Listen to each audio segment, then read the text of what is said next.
It's been 7 years since the Cup Series has went here. We watched it just this past weekend, and what a fantastic race. We watched Christopher Bell chase down the top spot with Briscoe leading in the closing laps. Toyotas are dominant in the real life, but in the counterpart, there's only a handful of drivers here that have victories in season number 6 of the Chapman Cup Series. Live from Chicagoland, it's week number 17. We're broken this week. Things got a little bit mixed up, so I'm trying my best here. But I'm here live with Alex Gagnon for the Parker Johnston Photos 200. It was the bundle of joy last week, and I know last week at Sonoma, uneventful. I mean, we had Carter Lenz up front. Guess who chased him down? You didn't really miss much. I could have said, I could have predicted it, Alex. Well, I have a feeling it'll be much harder to predict here tonight. Chicagoland, not a track that we've been at in quite some time here in the Chapman Cup Series. Should be good to see these folks get back out onto the racetrack here. And this place is difficult as far as mile and a halves go. You don't really get a break because there's not really a straightaway. Everything's got some curvature to it, which really kind of keeps you on your toes here.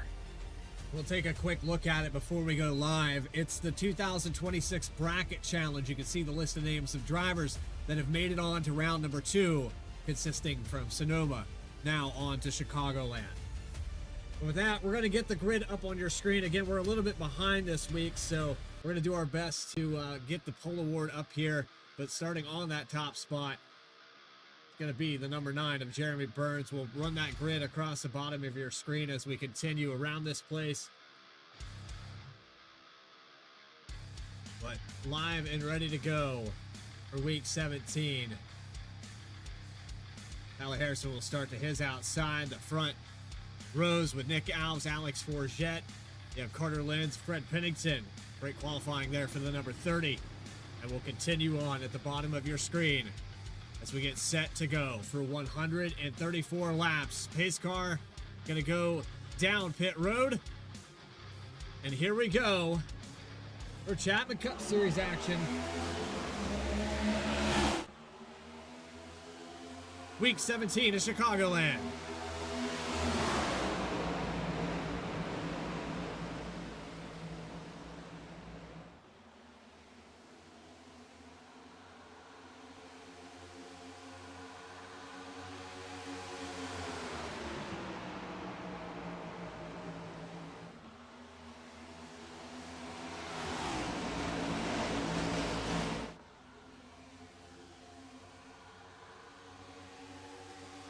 Leading lap 1, it will be Tyler Harrison who picks up a spot, gets to the outside of the 9.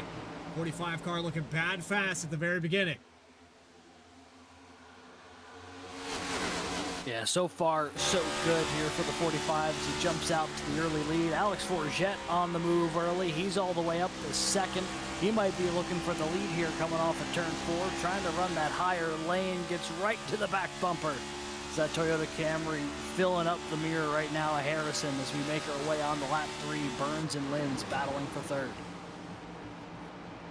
And it's 3 wide for the second spot. Carter Lenz battles as well. Forget on the outside. Looks like the track a little bit highline dominant right now. Getting a good run off the turn 2. Forget's able to hold on to that spot. Here comes Rob Rader from the top 5. 3-4 positions gained. He'll go around Jeremy Burns. Now, don't get confused. Jeremy Burns, a master at saving the tires, letting these guys go by for a few laps, and we get later in this run, I would expect him to be back up front. Yeah, settling in right here now in the 5th spot behind the 53 of Rob Rader. Got Nick Alves just behind him with Pennington on the heels. Already some big shakeups here in the top 10. Very notably, Forget, who's worked his way up to second, continues to apply pressure to the race leader, Tyler Harrison. Carter Lenz thinking about making it a 3-car battle as well as he's to the outside of the 19 for second. They're just fanning out all over the racetrack here in 1 and 2 as Lenz powers his way by on the outside.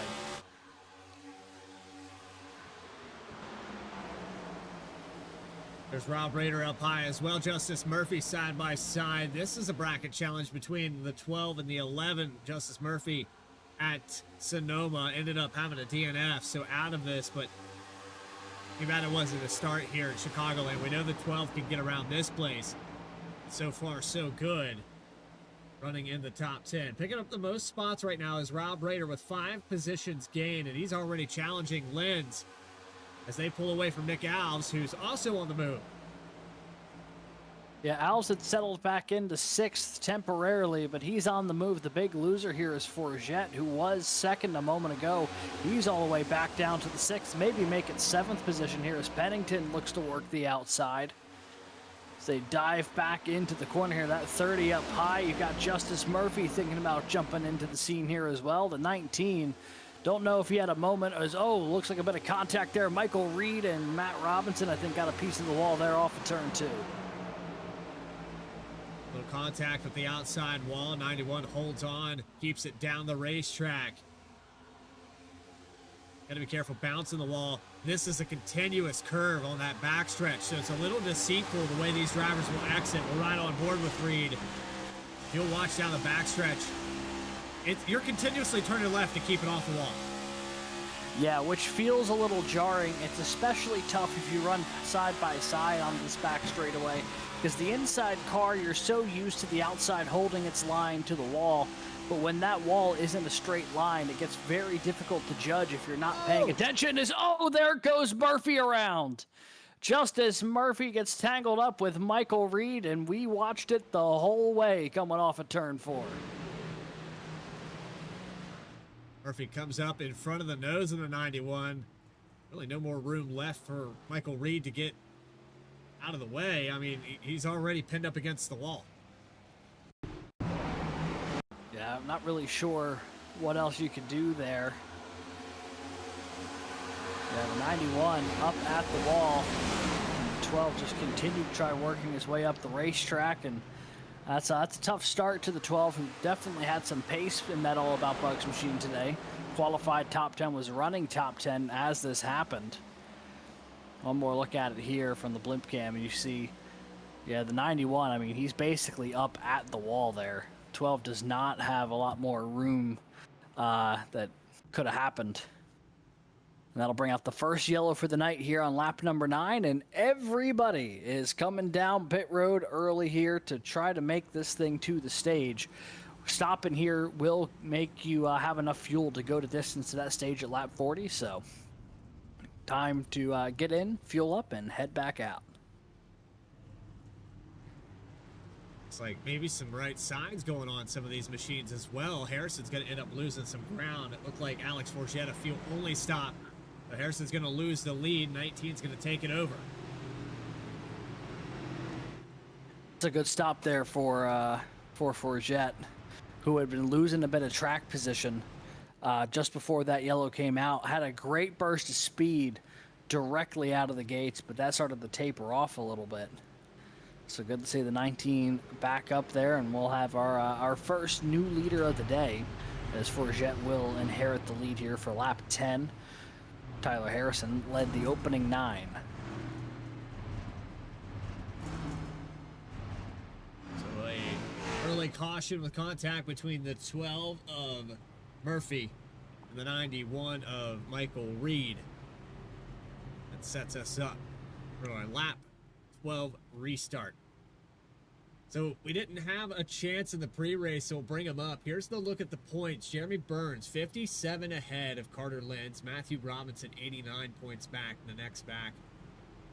That cut mark with Nick Alves, Al Likens, very close between those two. Parker Johnston, pretty much next to mine there. It's close between 14th down to 18th. I mean, honestly, you could probably extend that out to 11th, out to 20th. I mean, there is a mathematical possibility here today where if people fell the right way, Caleb Gilbert could jump from 20th to 11th in the points here. That's just how close it is on the right side of that board right now. So every position here is going to be really critical, and the name that jumps out at me, of course, is that guy in 13th, Alex Forget-Berube. We know he's got some speed in the early going here. Not surprising he's out there trying to get some track position, maybe trying to get some stage points here, because every point counts when you're only 9 above the cut line here with only a few races to go before we hit the chase.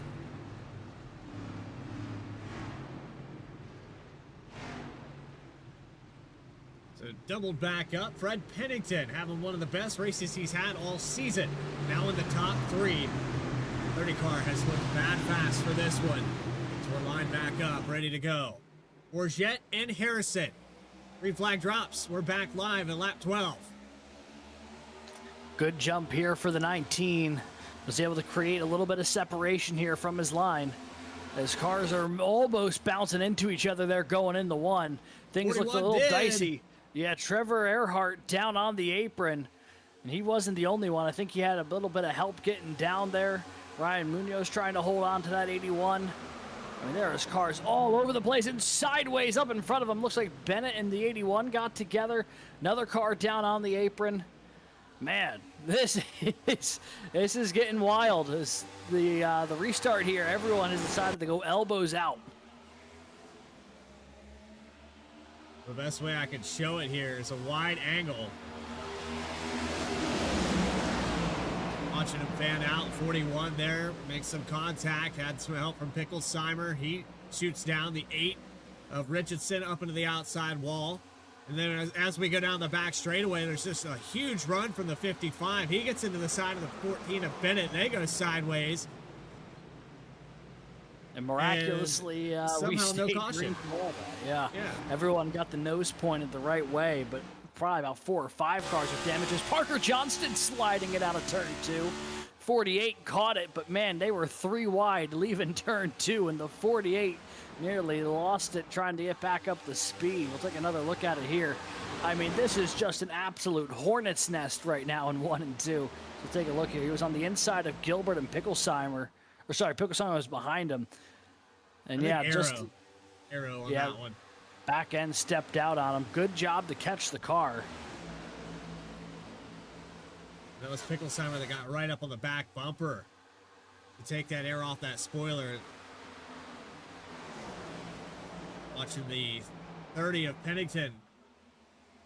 Was up in 3rd for this restart. Has lost about 5 spots. Now back to 8th. Yeah, and speaking of changes here, Tyler Harrison just got a nose back ahead of Alex Forget.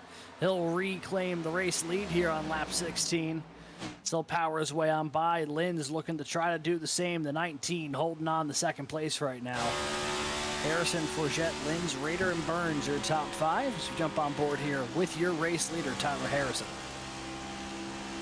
The Rally Daddy Twisted T-Cam on the hood, on board, looking back as Linz and Forget battle for 2nd. Harrison back to the lead.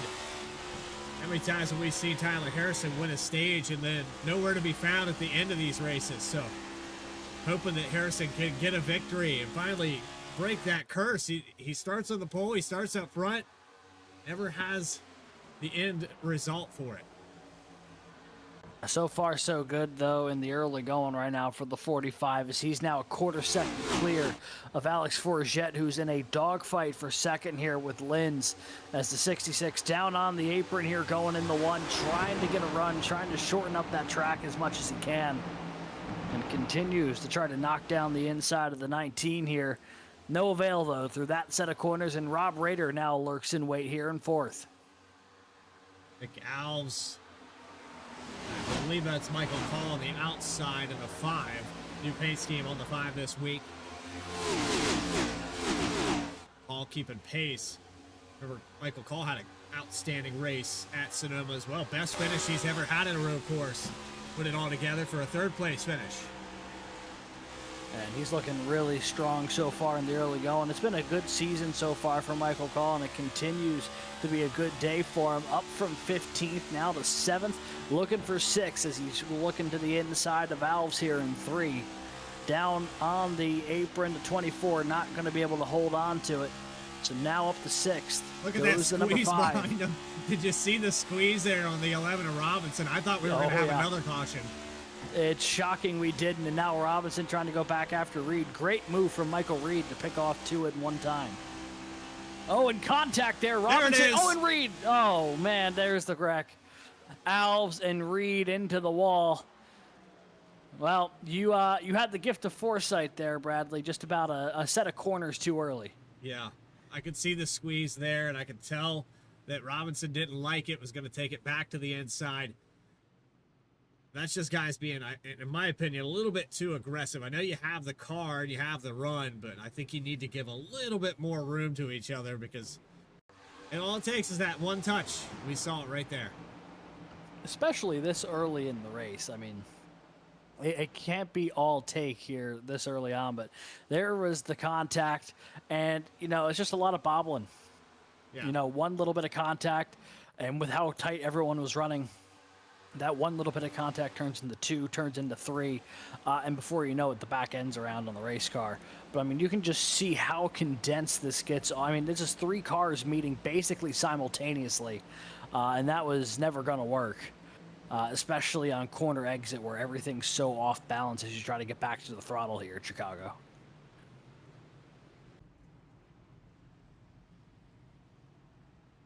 This time by, it's going to be halfway to the stage.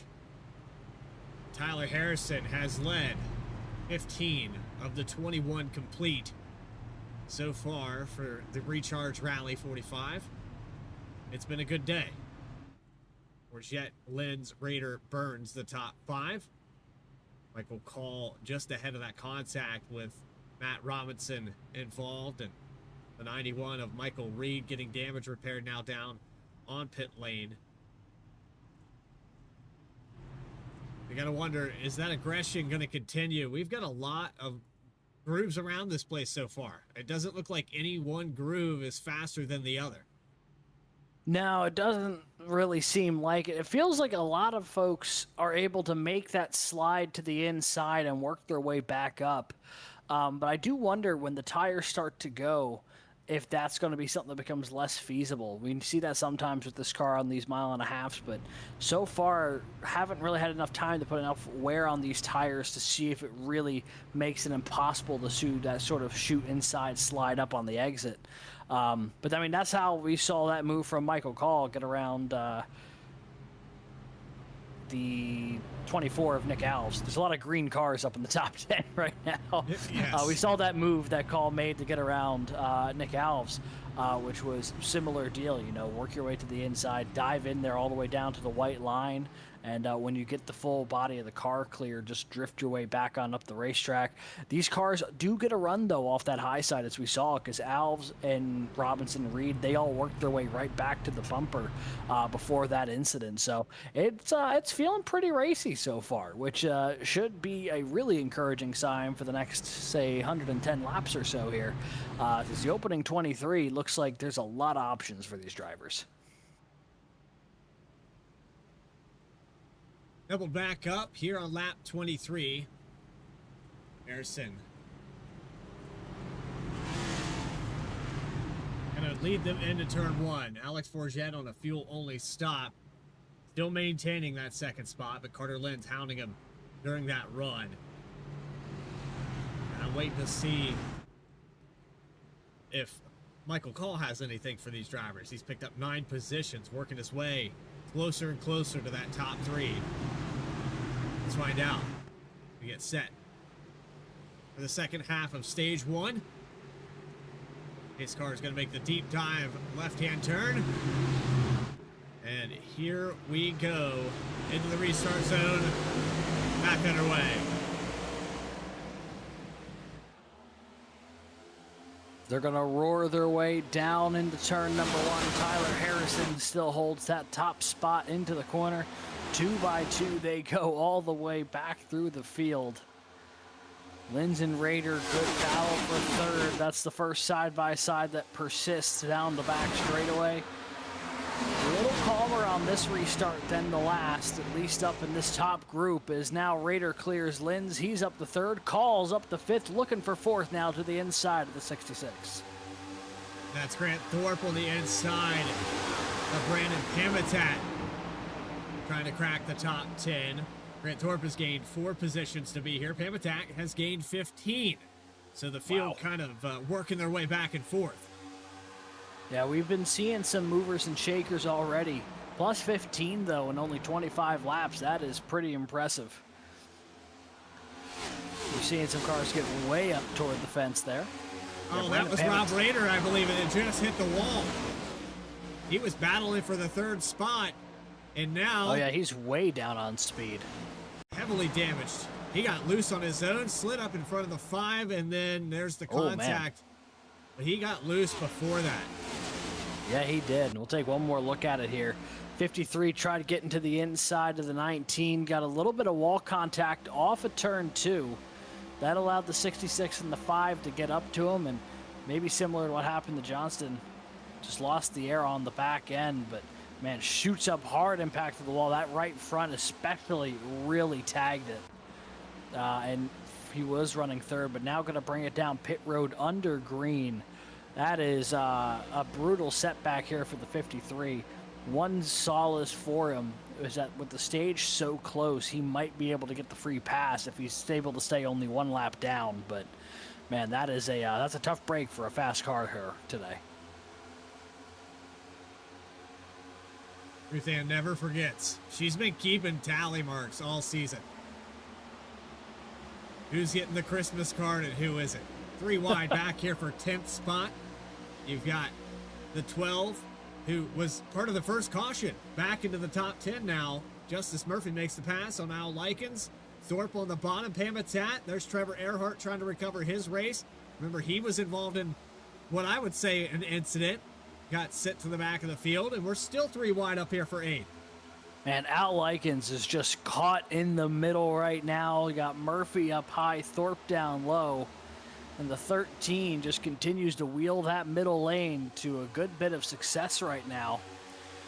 Shallow exit there for the 77. Got to when you're 3 wide. You don't really have any room to go. That costs him the spot temporarily. As Likens not quite able to close the door on the 77 just yet. Now he will, coming off of 4. And now they get back to freight train in 2x2. All the way here from about, say, 9th on back to 15th. Likens short on the entry of the corner, shot up, almost got into the side of the 12. They'll stay side by side from this 12th, 9th position, all the way back to Kevin Orlando, Trevor Earhart, 16th position. Look at 3 wide again off the corner, 12 in the wall. Yeah, he almost ran out of room too as Pamitat was coming up fast. The 87's clearing him. He'll break his way now to the 11th position once again. You got Kyle Diaz trying to work the inside here as well in that 26 machine. Some great battling here through the middle of the field. I mean, they are going tooth and nail trying to get those stage points here. 10 laps to go till we declare the end of the stage. Top 10 will get some extra points, so this battle very much for that spot. On board there with Kevin Orlando. Down 3 positions, trying to get back to the top 10 where he started this race. Kyle Diaz has cracked the top 10, now up 10 spots. 16 still up for Pamitat, and 12 trying to get more. On board here with the 87 as he's trying to find the back bumper of Kyle Diaz. Tell you what, that 26 has been really fast this run. Been slowly working his way through the field, but really is looking racy here as we come to the end of this stage. Here's Orlando to the inside of Pamitat. 87 gaining and losing positions as fast as anybody as the 27 almost lost it there.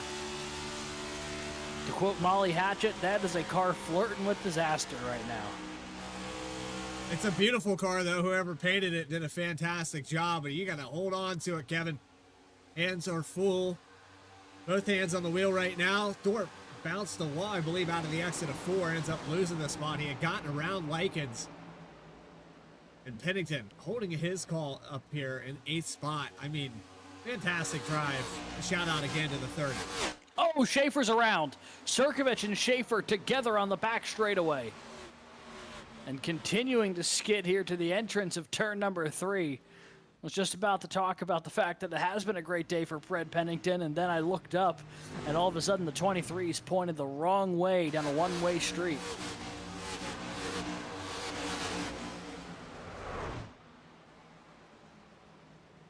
I mean, he basically got stuck together with Sirkovich the whole way down the back straightaway.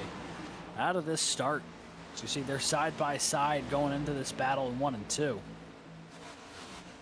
Well, that was a good look at the wall. Unfortunately, one of these camera angles just keeps sneaking up on me. Let's see if we can find it from a blimp camera. Yeah, this should give us a good angle of it. So the 23 comes up off the bottom here as the exit turn 2. And I think he just thought he had a little bit more space than he actually did. Sirkovich got a bit of a run, was able to keep the nose in there. And both of them paid the price for it. On board here with the 88.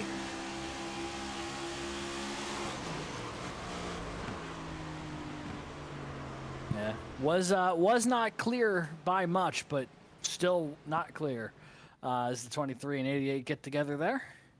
So some takers for pit road. This will set us up for a very short sprint, I believe, to the stage. Unless that laps. was... I believe that's going to be 2 laps still. We have lap 40, so I think we had to make it to lap 35 technically. Yeah, and that caution officially came out, what, lap 34? Yeah, so we were halfway through lap 34 as that yellow flew. So I think we're still going to get this quick shootout here. Sounds like it. So it'll be Harrison and Linz, Robinson and Burns, Forget and Picklesheimer. The front 3 rows here will be duking it out for the stage win. I mean, not a betting man, but tell you what, that 45, especially in clean air, has looked really fast since the start of this race here tonight. Yeah, he's looked fantastic. We've got quite a few drivers out here that have the goods to lead this race. Forget proved it there, even with no tires on the pit stop. But I'm watching back here. If Carter Lenz could just not be in a battle with somebody for second place, he might have a chance to go up here and take it away.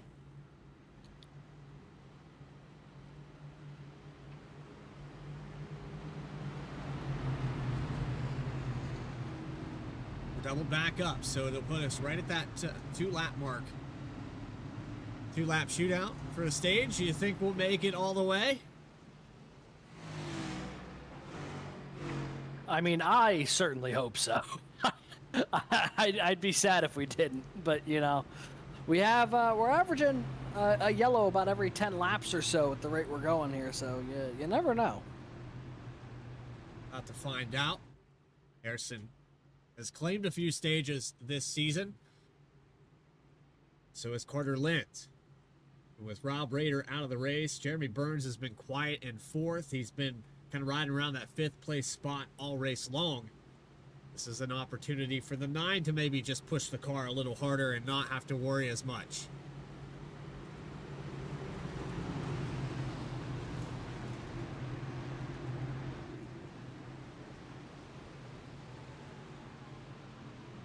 Barney the flagman. Keep the yellow on standby.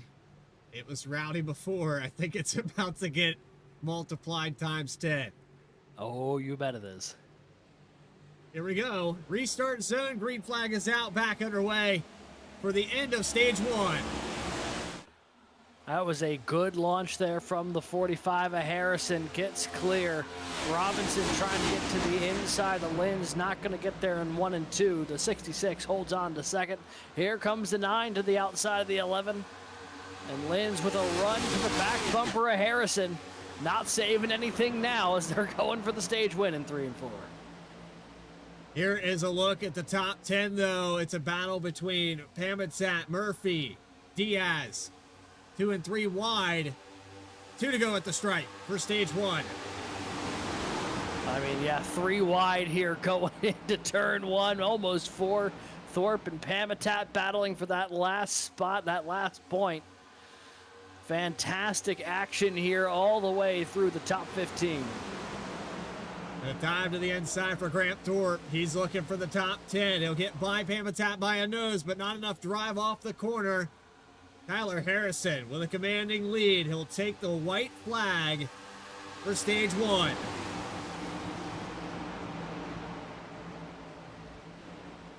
Burns has worked his way up to 3rd. He gained 1 spot here on this restart. The battle continues back here for the top 10 for stage points.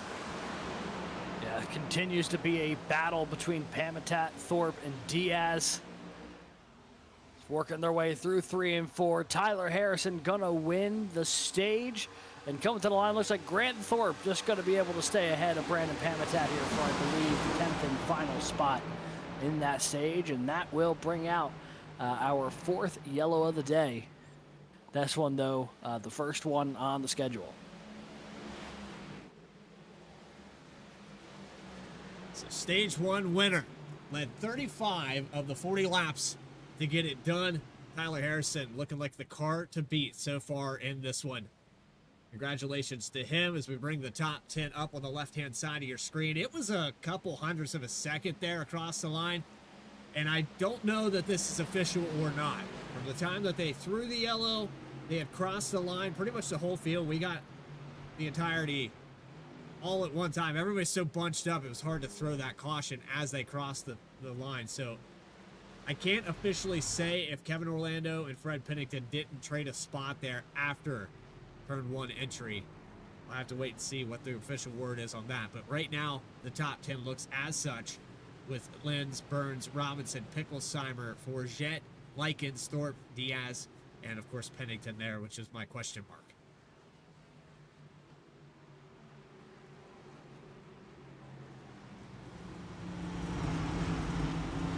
Here comes the field back down pit road. Going to top off with fuel here. With all these 1.5 miles, you can estimate probably about 30 to 35 laps or so on a tank of fuel. So a big opportunity here. Tires, fuel, the whole 9 yards getting set up here for this next run of the race. 45 down into their box. No issues there. Right side's up on the Harrison machine. Burns and Forget not too far behind them.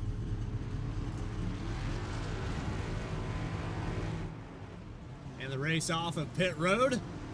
Harrison gets out ahead. Lenz and I believe that was Lenz and the 9 of Burns, but we've got a few cars that elected to stay out on this stint. They had brought it down pit road and sacrificed some track position to be on the flip side of this strategy. So Michael Call will be your leader.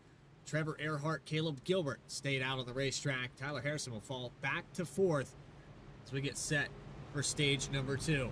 Don't go anywhere. Coverage will continue from Joliet, Illinois, right after this.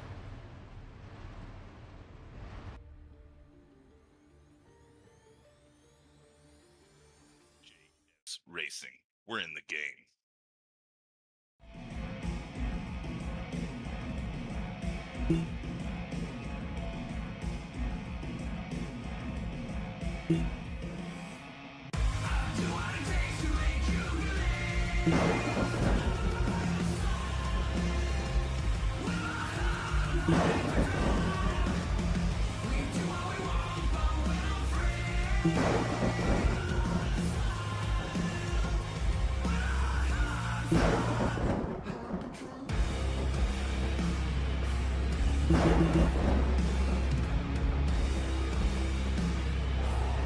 Gentlemen, start your engine!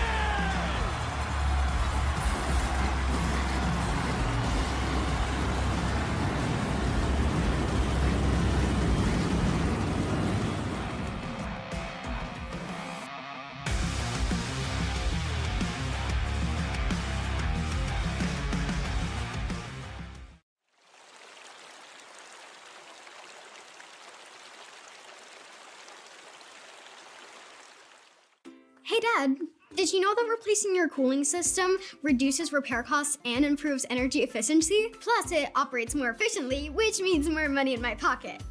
I mean, your pocket. Hey Dad, did you know that a new cooling system is less noisy and has a smart thermostat you can control from your phone? How'd you get so smart? Must be from Mom. When it comes to your home's most important decisions, make the smart choice and trust your local Cedar Rapids Pro partner. We're in your neighborhood, so call today.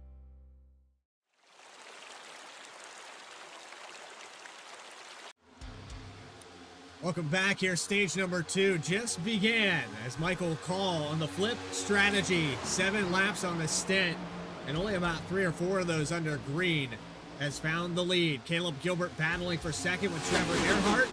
Stage number 2 underway as Tyler Harrison claimed it for stage 1. 40 laps in stage 1, 35 laps led for the 45.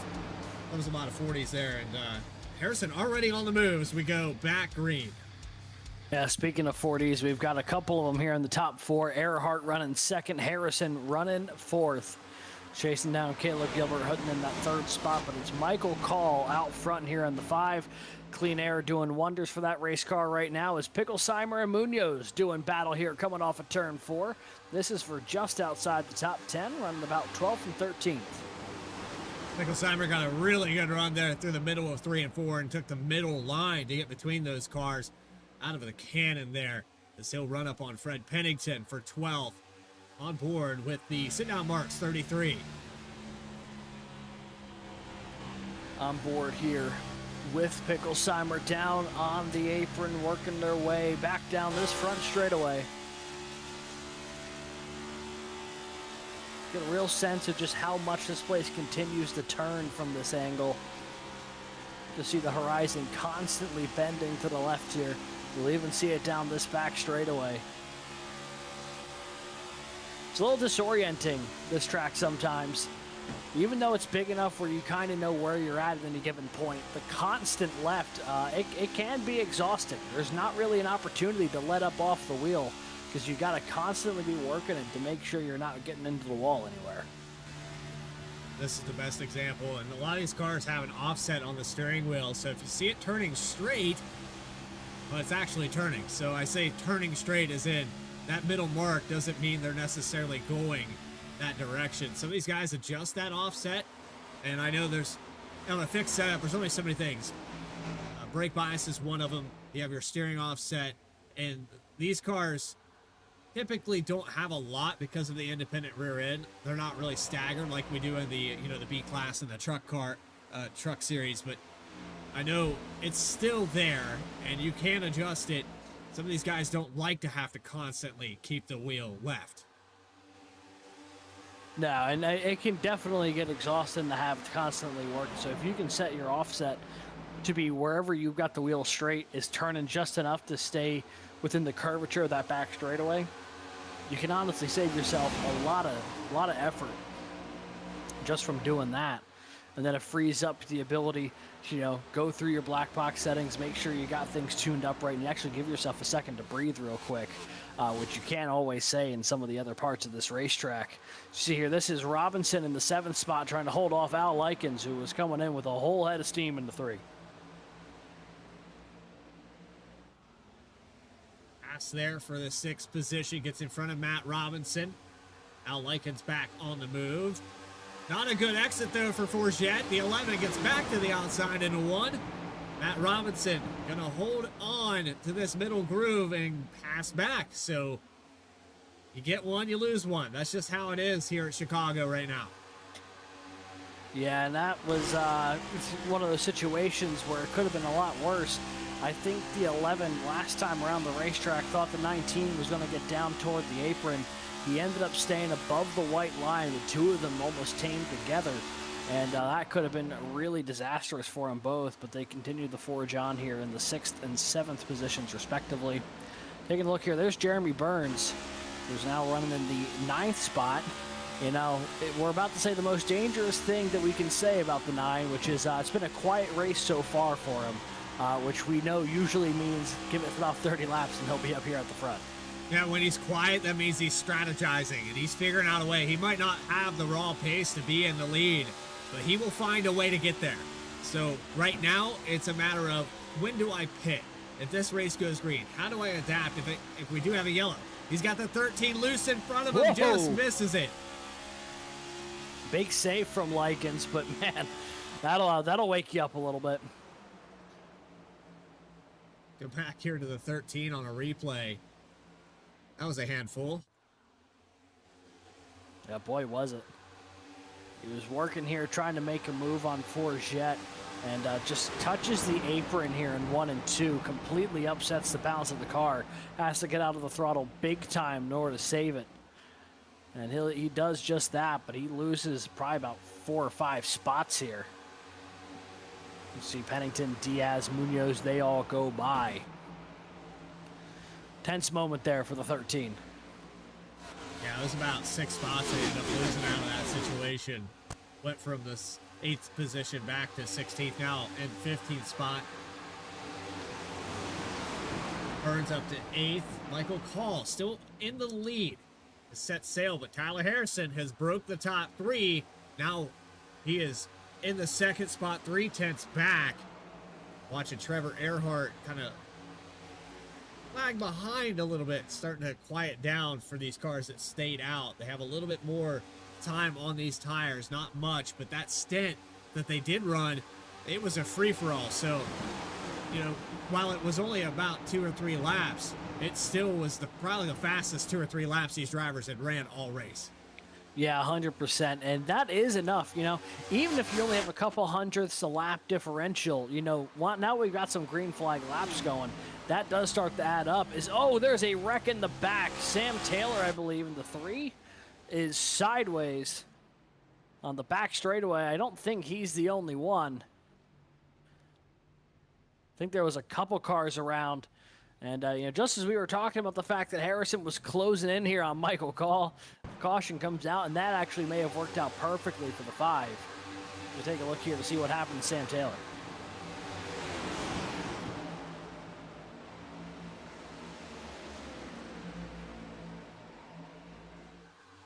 Taylor got loose off the corner, overcorrects it into the 55 of Justin Ritchie, and just got his damage fixed. Been a race to forget so far if you're Justin Ritchie. And he is, he's had some adversity. He's had the battle through here tonight. And that is just going to add to the list. He fakes down pit road, and then it looks like Caleb Gilbert and a few others are going to come in. Very split decision from the field. It truly does feel like about a half and half as far as who stayed out and who didn't. Caleb Gilbert, trendsetter, takes a lot of the cars from the back half of the field. And if you're in the back half of the field, why not come down pit road here? I mean, this is a great opportunity. Get off cycle from the leaders, get some fresh tires. They're all going to be on older Goodyears. This could work out really well for them, especially if we start getting a longer green flag run. And the first car to leave pit road is Ben Lapter. It looks like right sides only for the 64. And this is a guy that I respect what he did last week. He had a very fast car. Didn't get the finish that he deserved. Got second stage there start. Had contact with the 9 of Jeremy Burns up the hill. But Ben Lafter was bad fast in the first half of that race. And we go back and talk about what he does at road courses. Still learning a little bit, I think, at the 1.5 miles. But putting himself in a good situation here with this pit stop. And even with right sides only, we've proven that you can lead this race with no tires. We saw guys do it. So I think we still have somebody doing that. Yeah, we got a guy right now. Yeah, granted, you know, only a couple laps of no tires per se, but it still doesn't change the fact that, like, this has been probably about 15 laps or so that Call was able to not only lead but was able to get some separation here, and it was only just as that yellow came out that Harrison really was starting to close that gap. So, like, I like this Call a lot for the 64. I think he's going to be able to make some serious headway against these folks who stayed out.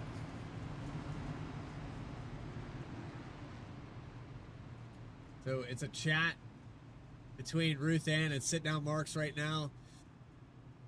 Got a lot going on this racetrack, so I just want to say, if you're a fan of the 33, he's worked his way back up here into the top 10.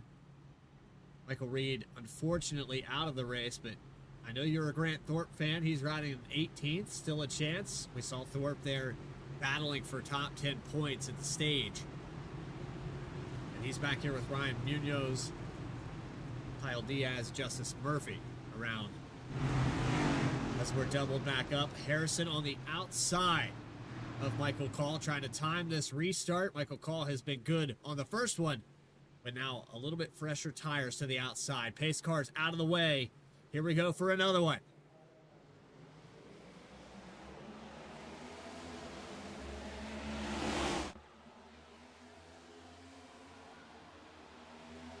Pretty solid launch here for Call. Looks like Earhart to the inside of Harrison. Gonna see if they can sort that out for a second as they come up the racetrack. Michael Call gets a little bit of that separation, gets a very, Diaz sideways on the back straightaway. He's around with Munoz, the 26 into the fence. And that picks up right where we left off from Sonoma. 26 had a decent race going.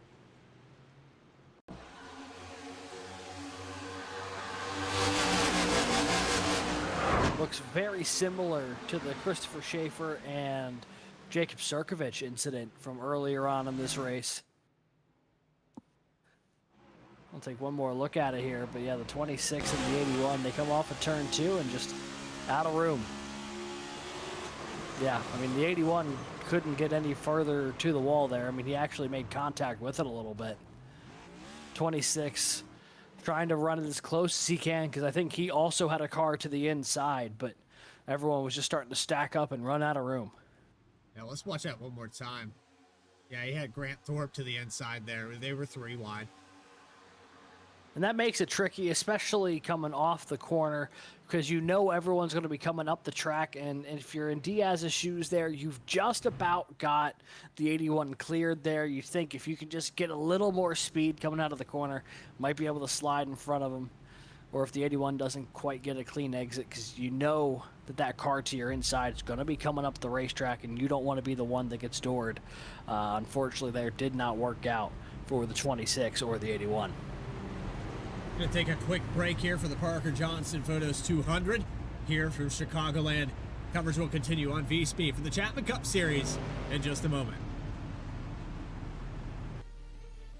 JS Racing. We're in the game.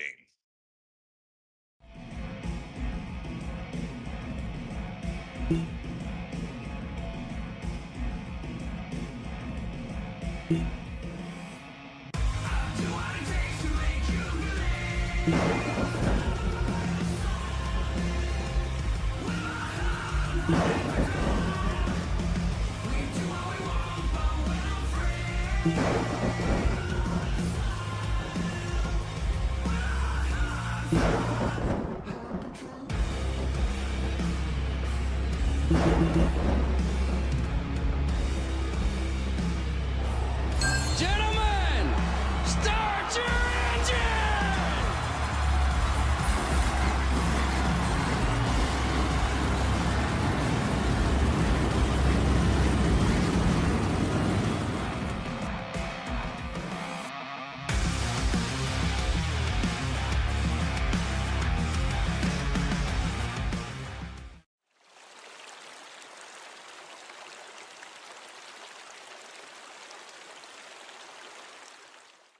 Hey Dad, did you know that replacing your cooling system reduces repair costs and improves energy efficiency? Plus, it operates more efficiently, which means more money in my pocket.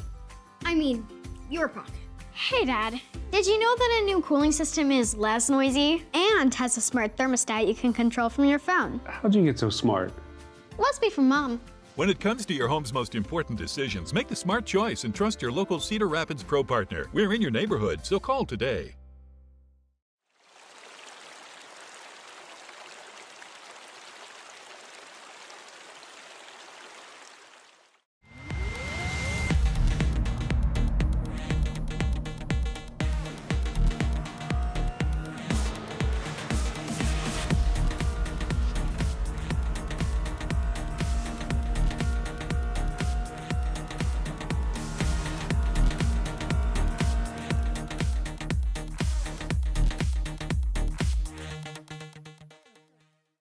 JS Racing.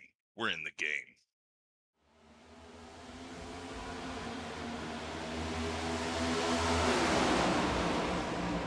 Back to Chicagoland, where we're live and racing the 5 of Michael Call. Not as good of a restart this time.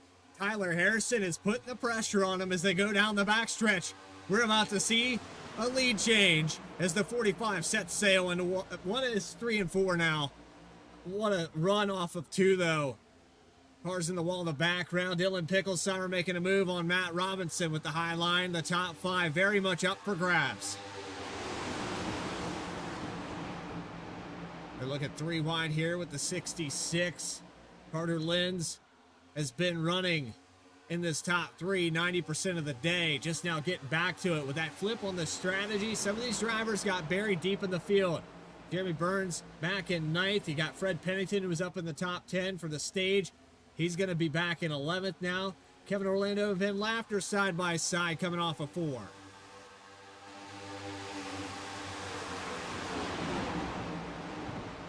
And it fans out. That continues here.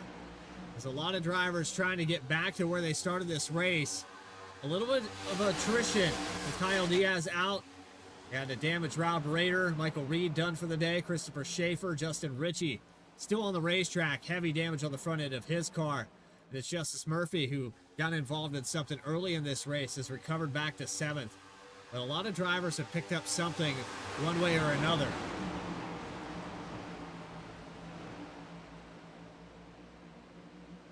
Jeremy Burns falls back to 11th. He is getting used up here.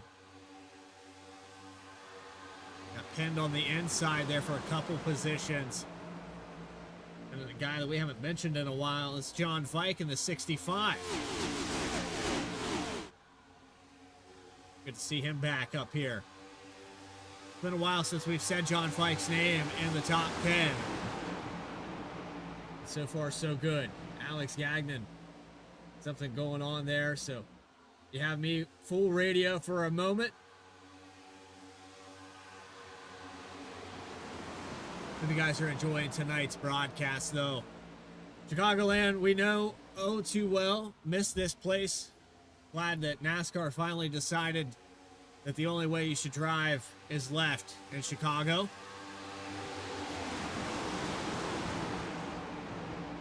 This track was a fantastic venue in the mid 2000s all the way up to 2018, where they finally took a break from it, and I think the revamp did it justice.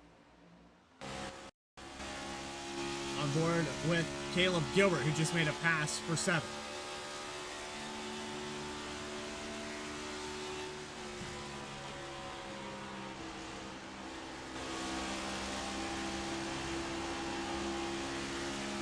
Gilbert's got a big run down the backstretch. Going to look to the inside of the 11.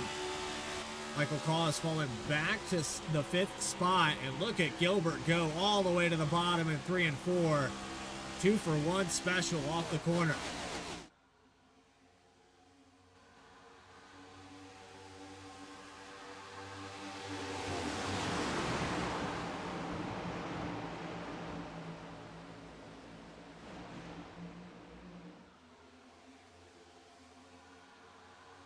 Been noticing a lot lately. NASCAR tracks for a long time weren't selling out, and had the honor to go to Nashville Super Speedway last year.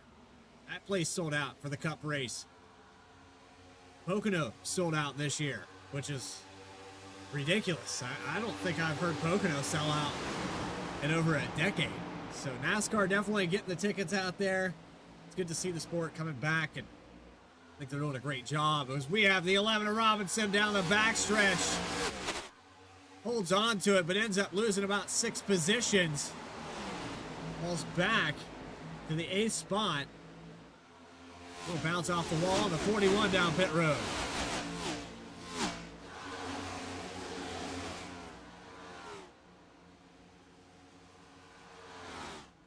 Not sure if this is a scheduled stop for Trevor Earhart or not.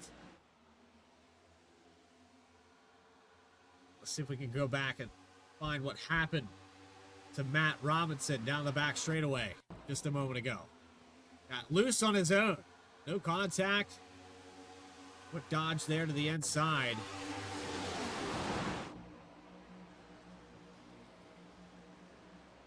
Right here, he's going to step out just a little bit and able to catch it.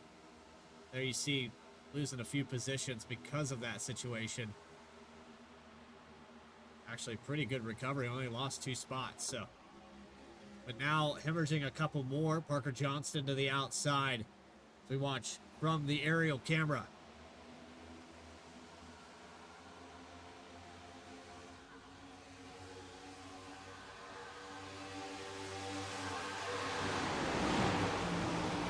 Caleb Gilbert has worked his way up to the second spot. Dylan Picklesheimer has followed him up there to the third position. Justice Murphy also on the move, trying to chase down Tyler Harrison. The top 5 full of new names.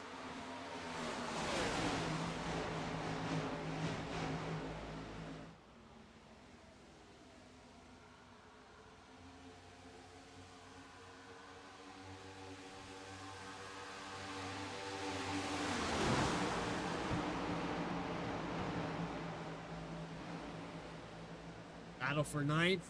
Johnston to the outside of Thorpe. 13 of Likens loses it again. Coming out of turn 2. Down to the apron. Going to fall back to 15th. There's Michael Bennett, who was involved in an incident earlier in this race with the 55 of Richie. And a car down. That's Fike going to pit road. A lot of cars coming in this time. Your leader, the 45.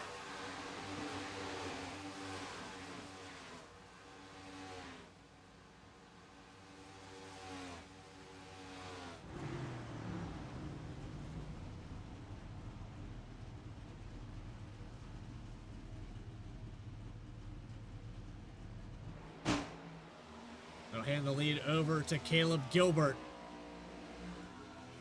19 laps on the stint for Gilbert, so a different strategy for the 45, the 19, and the 12.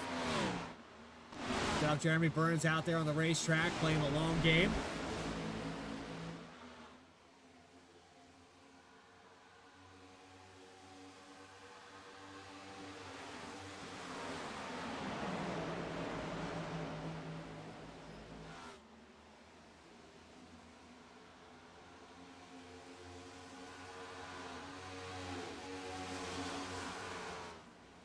And now down pit road for Burns.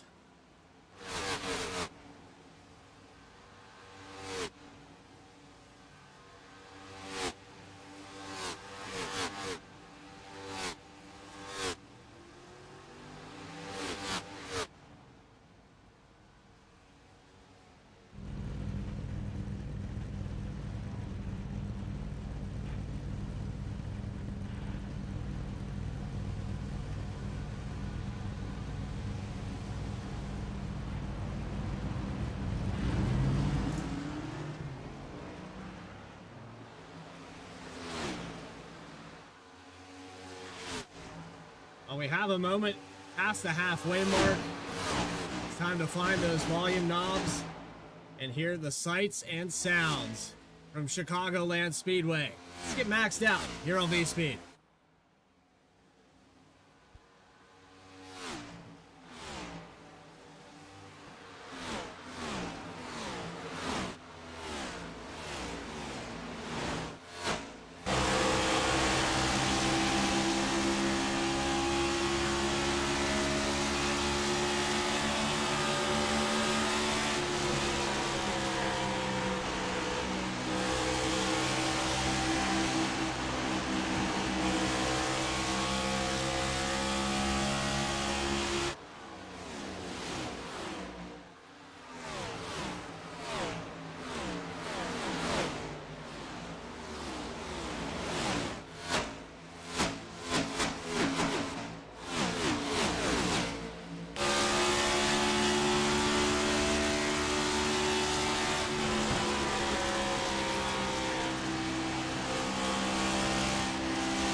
Were you able to throw out the commercial real quick?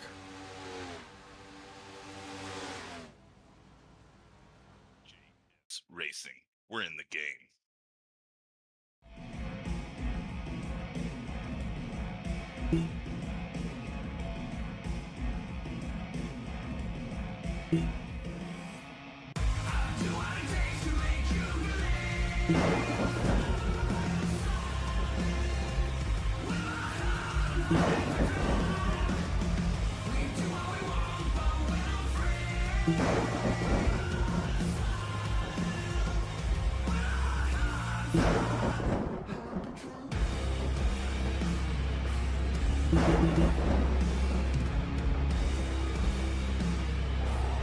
Gentlemen, start your engine!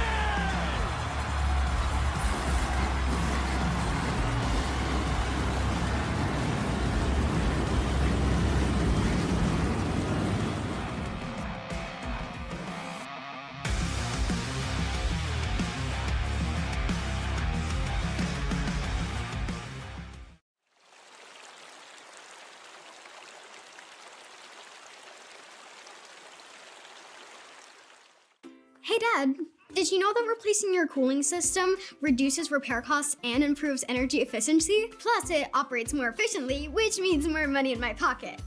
I mean, your pocket.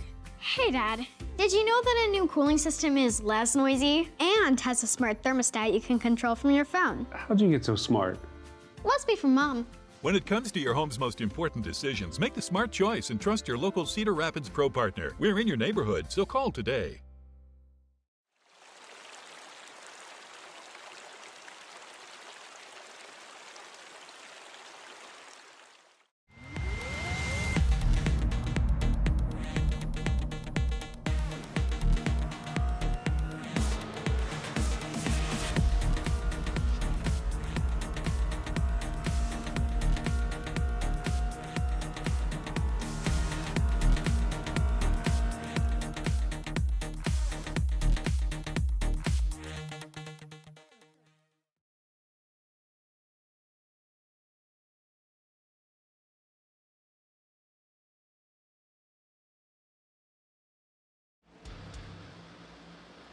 Welcome back here to Chicagoland, where our caution has fallen just at the 82 lap mark. Lap 92, rather. Contact between the 23 of Schaefer. They went 3 wide coming off of turn 4.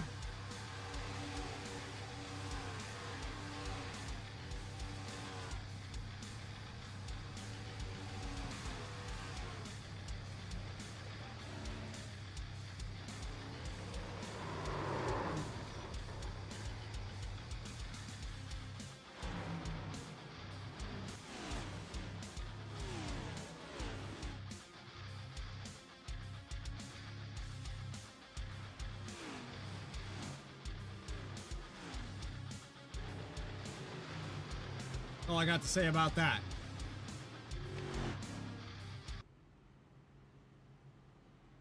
So through that cycle of pit stops, Brandon Pamitat ends up the leader. Ryan Munoz. These drivers playing a different strategy to get up here. Dylan Picklesheimer into the top 5. Driver had just brought it down pit road. So a lot of different stints. 16 laps on the stint. Last time by. Take a look at the last pit lap for drivers up here in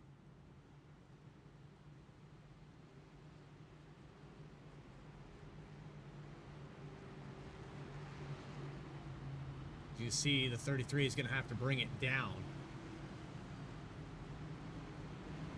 and a lot of these drivers got pinned a lap down. Picklesheimer with a black flag here, not sure what happened. Speeding on the entry maybe of pit road.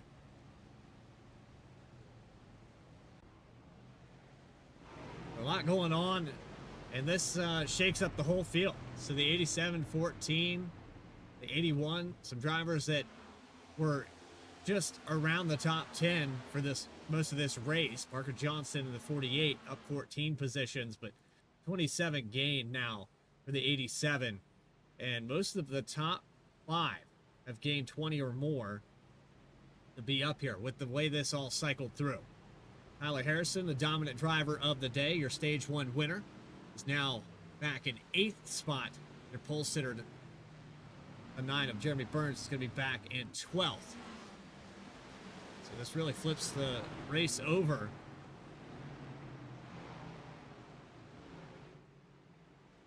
Positions gained or lost on the left-hand side of your screen. You can see it's all over the place, but the big standout in that top 5. And then Jacob Sirkovich, also 25 positions gained as we're back green.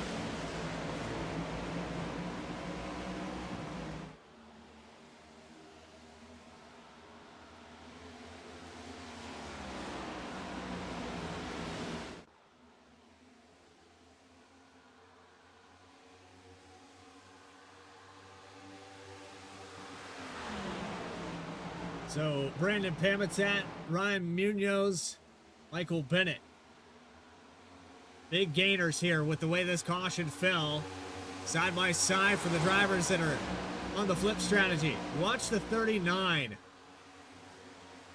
end up going a lap down. He stayed out here hoping to get that lap back. And a lot of waiver rounds behind him. But Grant Turner ends up paying the price. You see him up here racing with some of these guys in the top 10. But he loses a ton of ground and ends up 24th because of this race. Having that caution, it was between the 23 and the 30. Fred Pennington now in 25th. Tyler Harrison with a restart violation. 45 looking to try to get that clear. Not sure what happened. We're looking 4 wide, though, just behind him.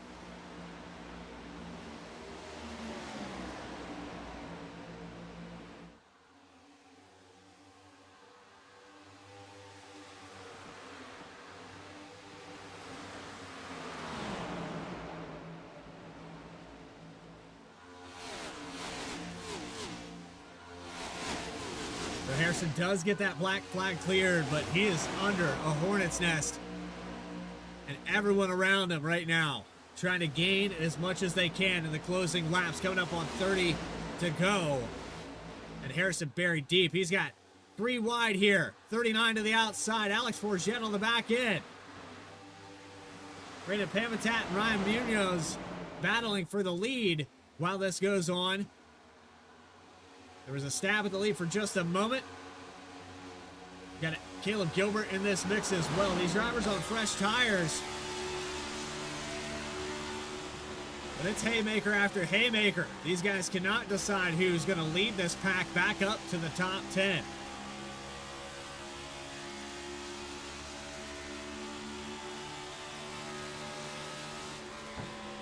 Ina Burns to the outside, a dive to the inside for Gilbert. Gonna look 3 wide on the 15. 3 wide still off of 4. Contact. Close call there. Still 3 wide into 1. Trevor Keith backs out of it. Able to hold on to the outside lane, but the 15 going the wrong way.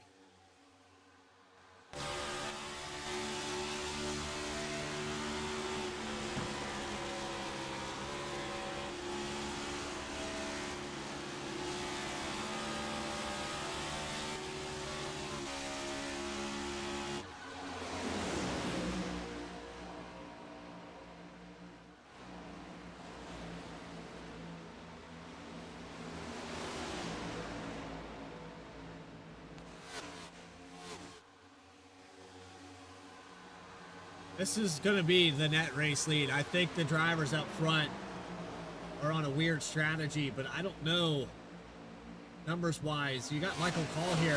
It's 28 laps on the stint. He's going to have to bring it down pit road. I think a lot of these guys are just hoping for another yellow to get reset, make the race make sense again. Still running 3, almost 4 wide. Outside the top 10. Forget gets to the outside. Here comes Picklesheimer in the 33. Gets the nose cut off. He's going to look 3 wide. Boy, is that tight. 12 in the wall.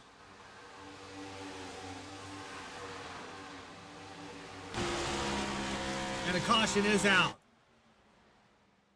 In the back of the field, Al Likens around. Looks like Brandon Richardson. No, that's actually, I think, Sam Taylor Another car down there on the inside, that's Fred Pennington.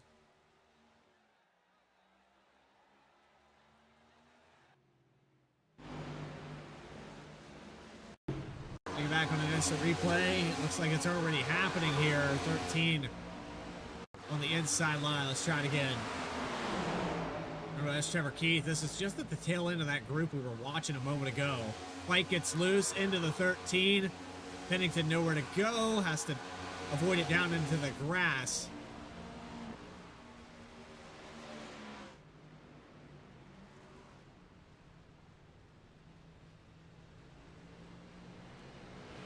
Watch it one more time from a blimp angle. Mike was up there bump drafting, got a little contact from the 64, was able to handle that, but then the car steps out again from the aero push from the 15. Likens nowhere to go, locks it down. That brings out our 8th caution of the day. With 12 lead changes, again, Tyler Harrison getting stage number 1, and a lot of takers down pit road.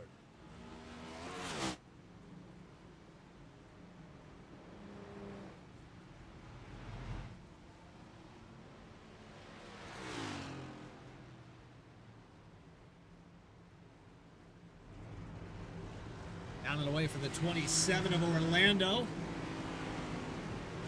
Johnston, Lenz, Earhart, all done with their service. Looks like 4 tires for some of these cars. Jeremy Burns, a 4-tire call. Gonna put him way back in this field, 17th position.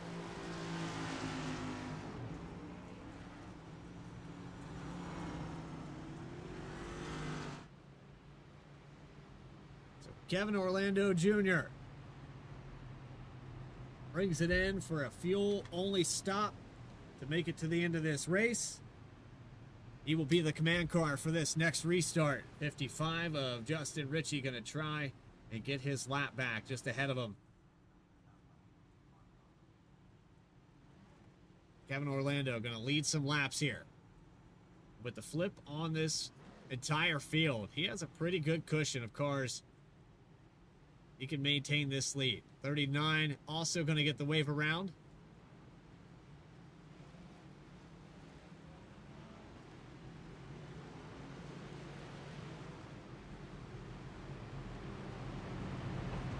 And we'll double back up with under 30 to go from Chicagoland.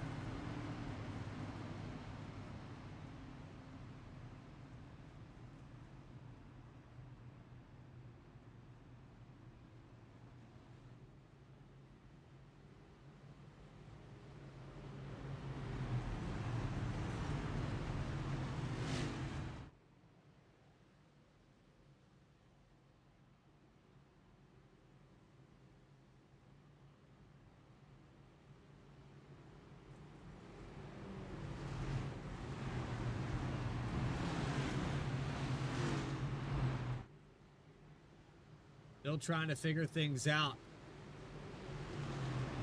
as far as numbers go. But everybody pretty much reset on the stint to make it to the end of this race.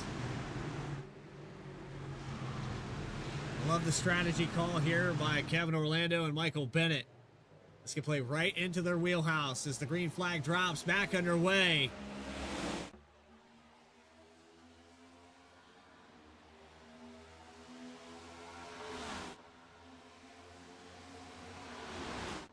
.26 laps left at Chicagoland. Big problems in the back. Grant Thorpe is around. 39 involved. And our 9th caution of the evening.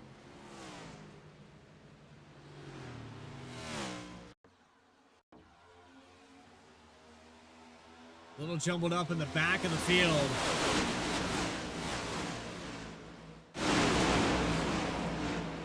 Thorpe on the outside. There's contact with the 12. Murphy, I think Thorpe might have got loose. We'll watch it from another angle. I think Thorpe's getting... Nope. 12 comes up and tags him in the left rear. 3 of Sam Taylor involved.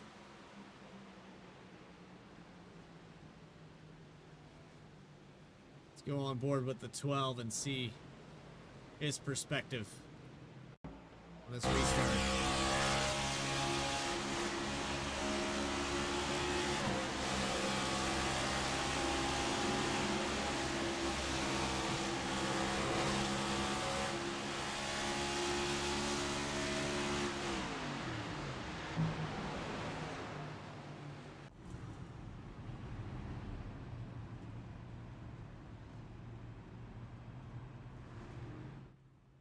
This helps a lot of these drivers that are up in the top 5 that stayed out. Flip on the strategy for Orlando. 6 seconds in the box, might have a little bit older tires. If we keep having cautions, Kevin Orlando can take it down to the wire and have plenty of room here. Pretty good cushion. I don't know that he'll necessarily get that final lap led, but definitely going to be a better finish to the race compared to where he was running outside the top 10. Parker Johnson up 16 spots. Michael Bennett lost a position. It's Carter Lenz, though. That's the standout of the drivers that in the beginning of this race had a real shot at stage win and stage points. The 66 has definitely been the most consistent up here in the top 5 today. He stands to get up there if we go green. I think on speed, Carter Lenz is the guy to look out for. But Dylan Picklesheimer also on the move. He's went back and forth and adapted to this race very well. And he's rightly been in the top 5 a few times today. So look out for him. You also have Ryan Munoz and Brandon Pamitat that got their way up here off of strategy. Still hanging around. Jacob Sirkovich up 24 positions. The 88 car, a standout for most positions gained so far today. Doubled back up with Kevin Orlando Jr. going to lead him into turn 1. And you've got your pole sitter, Jeremy Burns, back in 15th position for this restart. He's got a long way to go. He wants a chance to get back up there.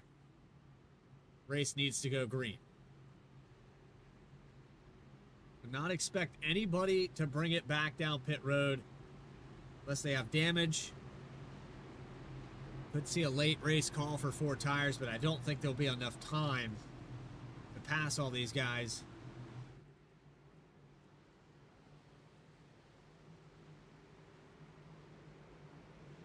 Just have to wait and see what the call is up front. As Kevin Orlando has the lead. Parker Johnson to the outside. Pace car's out of the way. Back live and racing at Chicagoland.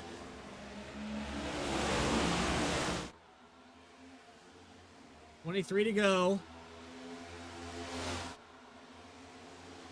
And it's 3 wide in the background.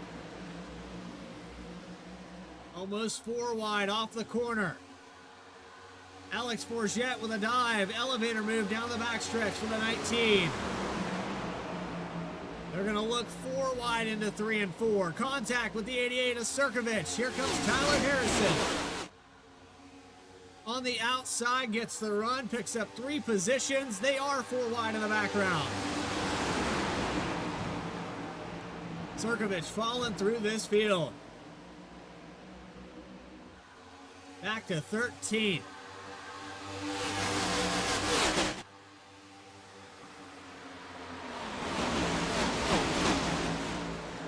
Scraped with the wall for the 41. Trevor Earhart trying to work his way back to the top 10. He's been there a couple times today, but so many drivers moving him out of the way. He got up into the fence there. Jeremy Burns now working the inside from 16. And a car on the wall, that's Fike. And then we got problems. The 9 into the inside. He's going to be able to save it off the wall for Burns, but a lot of cars involved in this one.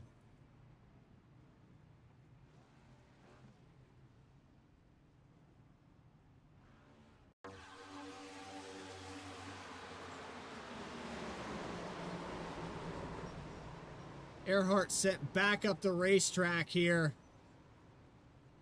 into Trevor Keith and in 64 Ben Lapter. Let's go on board and see what happened in front of the 41. There's Fike into the wall. Sirkovich trying to avoid it.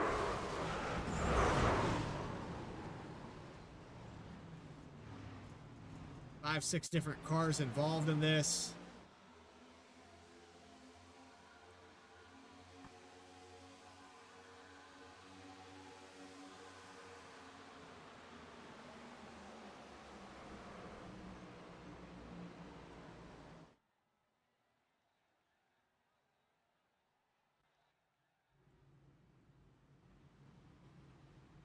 And another split decision here on pit road. Some cars back into pit lane. Jeremy Burns picks up a little bit of damage from that. The 11 of Matt Robinson, Grant Thorpe's involved. And the one prior to this, Ben Laughter, Trevor Keith, Trevor Earhart. All these cars coming in to get service. And how about Kevin Orlando holding on to that lead? Hold out to about 3/10.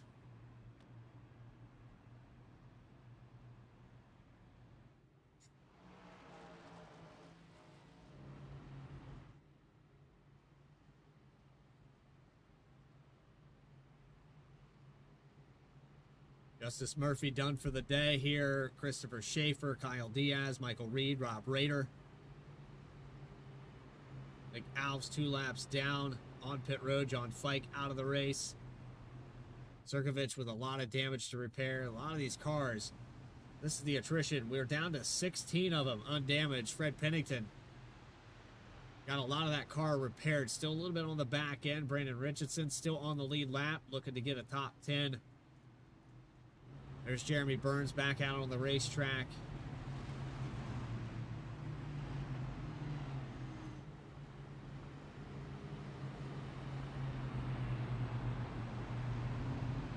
As we'll double back up.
Lap 118 here from Chicagoland. 10th caution of the evening.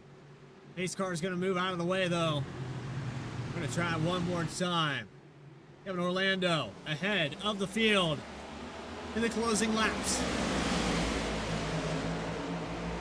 Gets an excellent jump, but he also has the 14 with a better one to the outside. Michael Bennett going to try to take the lead off of turn 2. And a problem in the back. We've got more problems. More issues for the 13, the 81, and another big crash on the backstretch.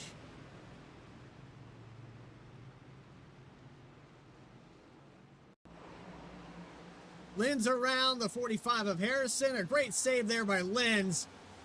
I don't know how Carter Linz saved that car. Watch this from the aerial. How in the world is Carter Linz still on this racetrack?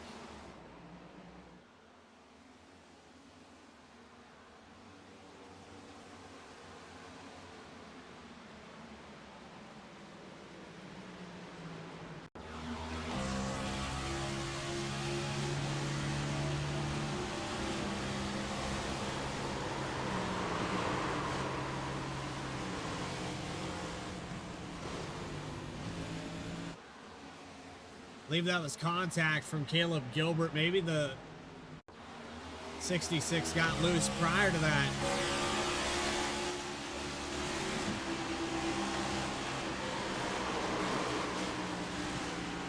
A little bit of net code possibly to trigger all of that.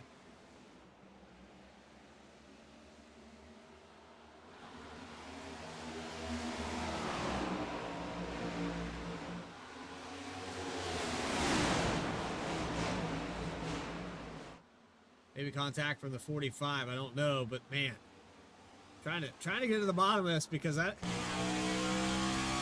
gonna say that the 66 didn't lose it on his own here. Watch again.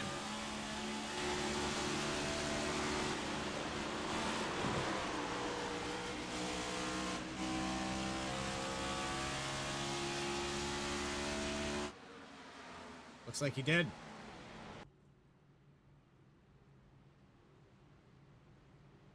Kevin Orlando is loving what he's seeing, though. With the way this is going, we're just ticking laps away, taking away those opportunities for anybody to contest him and take this win away from him.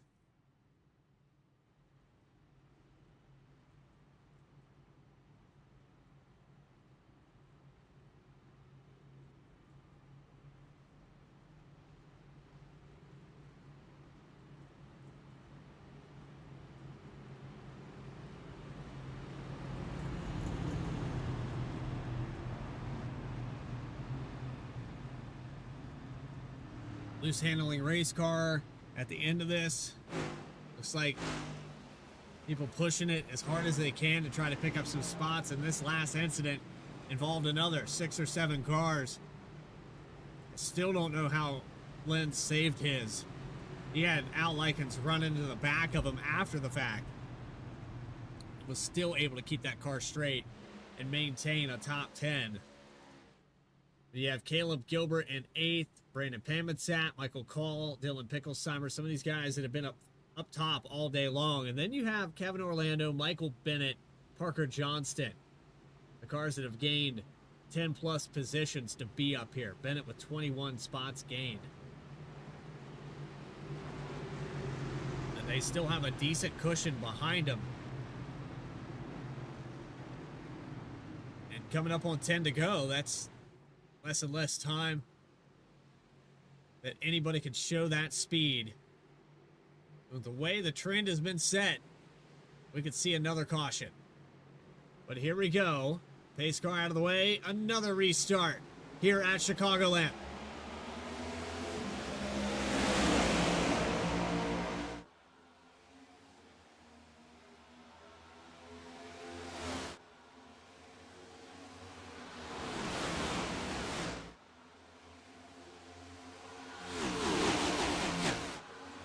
And more problems for the 19. Alex Forget into the outside wall. The 5 of Michael Call. Caution's out again.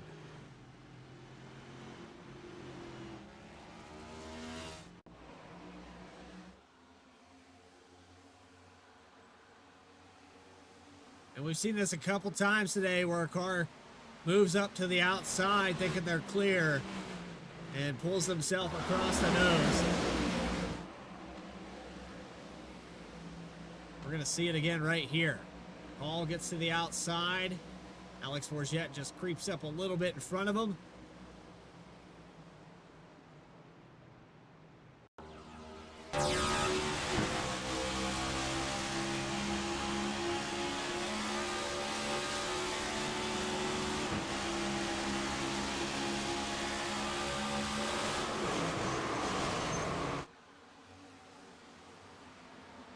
Everybody able to avoid it.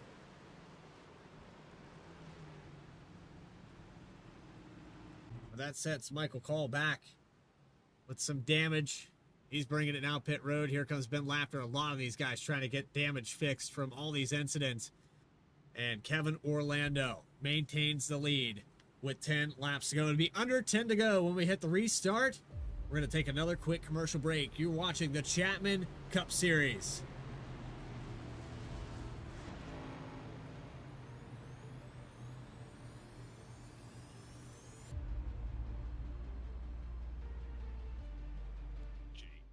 Racing. We're in the game.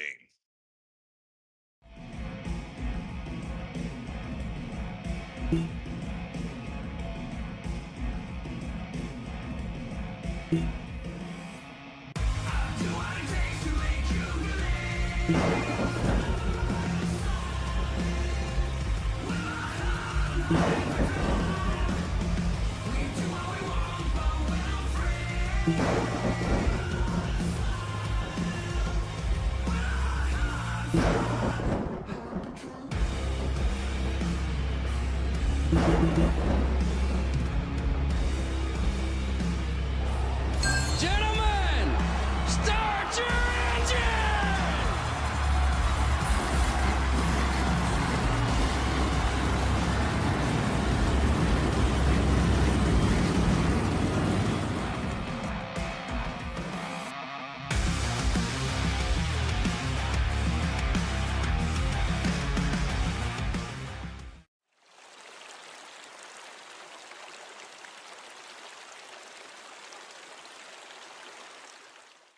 Hey Dad, did you know that replacing your cooling system reduces repair costs and improves energy efficiency? Plus, it operates more efficiently, which means more money in my pocket. I mean, your pocket. Hey Dad, did you know that a new cooling system is less noisy and has a smart thermostat you can control from your phone? How'd you get so smart? Must be from Mom. When it comes to your home's most important decisions, make the smart choice and trust your local Cedar Rapids Pro partner. We're in your neighborhood, so call today.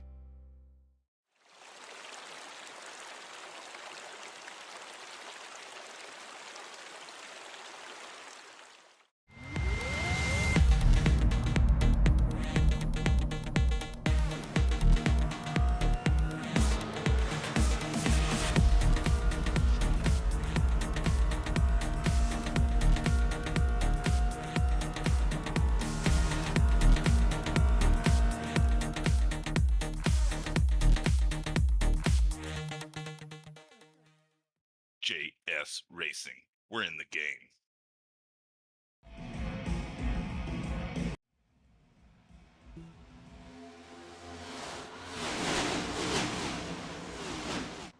Here live from Chicagoland with under 10 to go. Caution count has increased to 12. And it looks like it's not going to let up from here. These guys driving hard to get back to the front of this field. Kevin Orlando looking to get his first victory of the season. Has a slight cushion behind him, but a very fast Tyler Harrison running 3 wide through the middle. Has a 33 of Picklesheimer to the inside. Here we go. Almost contact. Picklesheimer has to lift out of it to not get into it. Blocks Thorpe down the backstretch. Here comes the 77 3 wide. All these cars on fresher tires. Contact. They hold on to it through 3 and 4.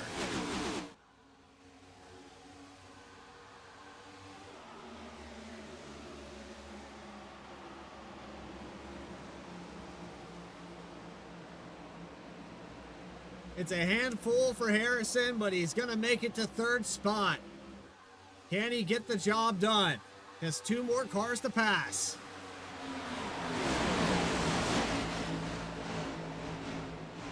All over the back bumper, the 14 of Bennett.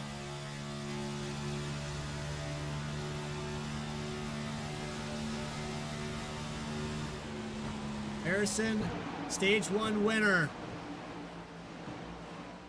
In the dirty air of Michael Bennett.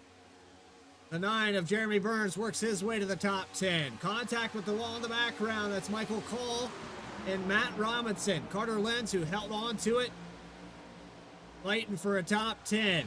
Car in the wall in front of him. It's Johnston. They'll go 3 wide, fanning out. Caleb Gilbert through the middle. Almost 3 wide, almost 4 wide. Close call there for Gilbert, but he's able to sneak past for 4th position on Brandon Pamitat. The top 3 really close together now. 5 to go from Chicagoland. A pass on the outside. Bennett trying to hold off as long as he could. Harrison to 2nd.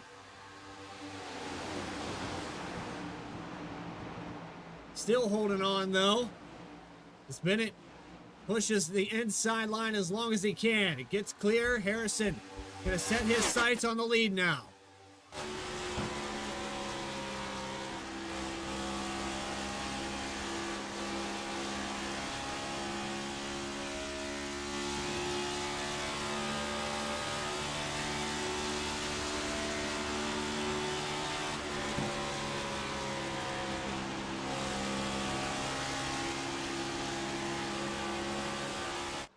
Kevin Orlando has to drive a perfect race. Goes to the inside. Not going to let Harrison down there.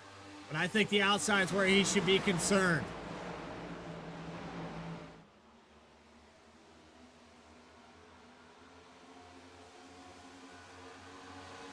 Harrison has him in the crosshairs.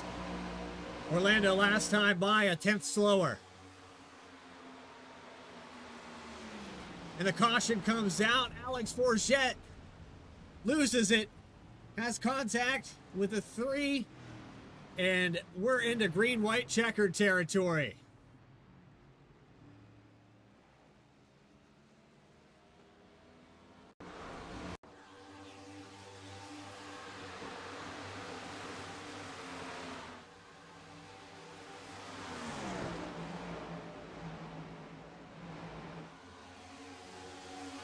It's going to be a bounce off the wall for Forget.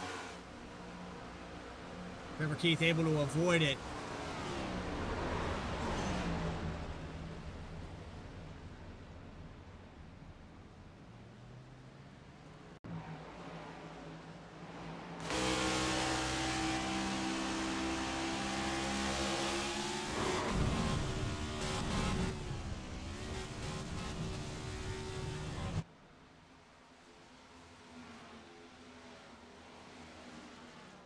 Wild ride there on board with the 3 of Sam Taylor.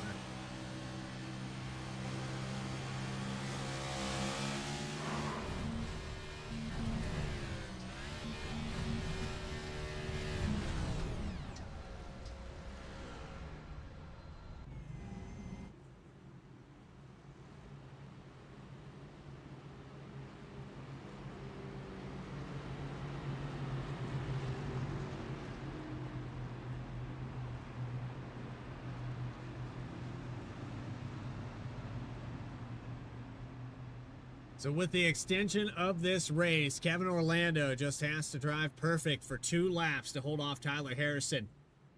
The dominant car in stage 1. The 45 has been flipped on the strategy several times today, but Orlando has 30 laps led here. And in this closing mark, I've jinxed the 27 before. I'm going to let him have his moment here to try to get this victory. I'm not going to pull him into the booth. Tyler Harrison has led 49 laps today. The cautions started to become more frequent here in the tail end of this race. He's had to race hard from about 13th position to get back up here to the top 3. Caleb Gilbert, who led 13 laps. With the caution spell, some of the drivers stayed out. He was one of them and got a massive lead on the flip. The 13 laps led for the 54. He has an opportunity. Michael Bennett on the similar strategy to the 27. He held off the 45 of Harrison for as long as he could. Still looking at a possible top 5 here today. Then you have Brandon Pamatat. 5th place, 23 spots gained for this driver. Looking to bring it home, at the very least, in the top 10. Just to his outside, you have Burns, you have Picklesheimer back here on the inside, Parker Johnston, who got in the wall a moment ago, Grant Thorpe with an excellent recovery, and that top 10 for Matt Robinson in the 11. But green-white checkered attempt number 1. We have 2 of them here today. Kevin Orlando will take the green flag and run 2 laps. If he can make it to the white flag, we will run this race official. The caution flies before they make it back around. We'll do it one more time. Kevin Orlando looking for his first victory of the season. A big push here from the 54 of Gilbert and an excellent restart. 27's had wins in the past taken away from him from lane changes on the restart. Gilbert to the outside. A hard drive off into 2. Orlando holding on to it. Hamatat to the inside for 3rd.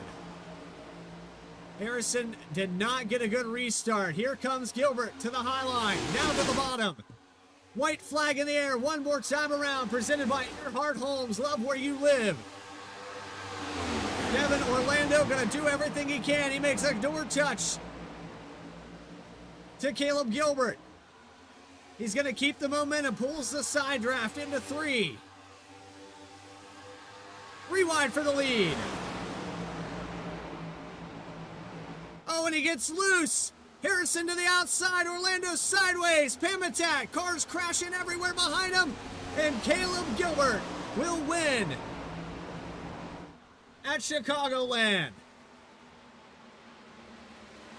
14 laps led. And most importantly, the last one. The 54 gets by on the outside after door contact with the 27. The 45 of Harrison gets on the rear bumper. He ends up 3rd by just around 0.05 of a second. And Caleb Gilbert back to victory lane here in Season 6.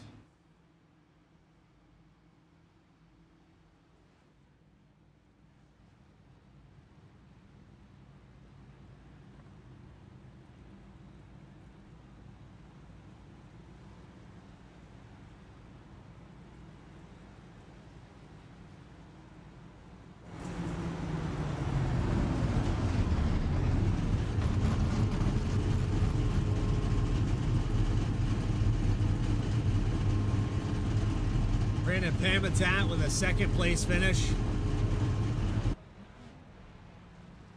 And we're going to burn it down here on the front stretch with Caleb Gilbert.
It looks like he's tired of the tires. He's tired of the engine. He's going to expire this thing all the way to the end.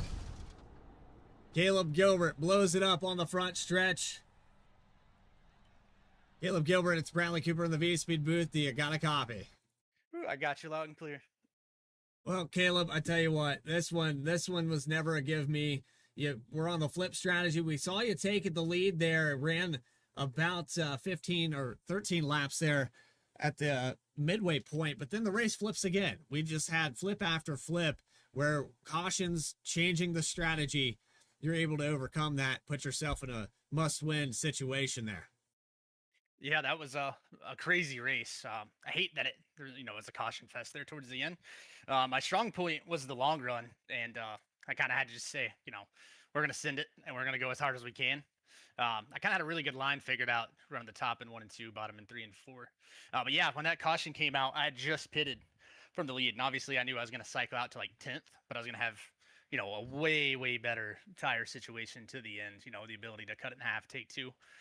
So I was in a really good spot. So I was like, oh well, there's my race. Just can never catch a break. And then I had guy almost wreck in front of me, and then luckily hit the brakes just enough that he went around the outside. And it was a really hard race. With this car, that's where I've struggled the most is having to push it to the absolute limit, and that includes to the guys around you. So I raced a lot harder than I normally would. But it's been a long time since I won. Probably like 2 years at this point. There's a couple seasons ago, I won 5, I won 3, and then it was 0-0. So getting the monkey off the back feels really good. Caleb, we go back to the beginning of this race. You started in 9th, and it seemed like everybody was running multi-groove racing. There was no particular line that made sense or was faster than anyone else. You could get to that outside and maybe pull away a little bit, but then that guy would dive it into the inside the very next corner. So the aero on this car, it made it almost impossible to escape anybody. How did you adapt to that here in these closing laps? Yeah, I took a lot of learning. There's a couple of times, I think Tyler on one, Carter on the other, on the front stretch. They dove in front of me into turn 1. And my car did not go where I wanted it to go or nowhere close. So the first half of the race, I really took it easy because I was going to save a set. I finished this race with an extra set, so I don't know if that was the right play. But learning off of that, it's one of those races, and we haven't raced here pretty much at all. So fresh track, nobody knew what to expect. But I figured out that, in 1 and 2, as long as you held your line and you dove it just a little bit to the bottom in 1 and 2, if you're running the top, those guys, they couldn't get clear of you and dump any air on you. And then 3 and 4, it's really just being patient and, waiting for guys above you to get in a little too deep. So it was a fun balance. Extension of this race, 134 laps wasn't enough. Caleb Gilbert, you are victorious in this green-white checkered scenario. Congratulations, driver, after breaking that 2-year streak of just bad luck and things not going your way. Is there anybody you have to shout out for tonight's victory? Yeah, of course. All the teammates in the chat. A lot of focus on Bennett and Parker when they were up there having a good time, and I was just biding my time. Those guys are always great. We put in a lot more work initially this year, coming into the races, and it's paid off a lot. But recently, it feels like me and Rob and Parker, we're all getting a little bit better week after week, learning the car more. So those guys are the absolute best. Appreciate all the sponsors. Chapman Environmental, the best sponsor in the league. Bike Kicker, Coastal Financial, All About Bugs. And most importantly, you guys up in the booth. You guys, week in, week out, are fantastic. Kind of sad I don't get to talk to you as much. And thanks my few friends in the chat. They're probably obnoxious for you to read the chat, but they mean well. And they're the GOATs for tuning in, so I appreciate them. Caleb Gilbert, congratulations again. We're going to move on to post-race coverage and a quick commercial break while we round up all of those results, and appreciate you coming up and talk to us. Thanks, Bradley. So there you have it. Caleb Gilbert victorious in a 138-lap race here at Chicagoland. We'll be back after a word from our sponsors. You're watching Chapman Cup Series live on Vspeed.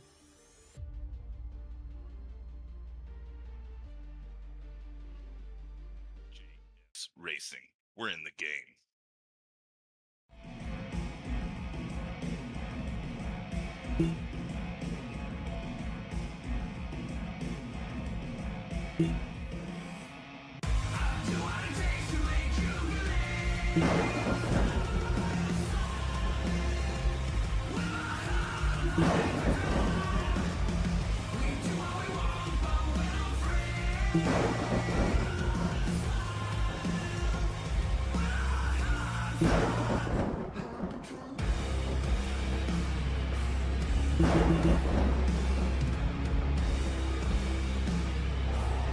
Gentlemen, start your engine!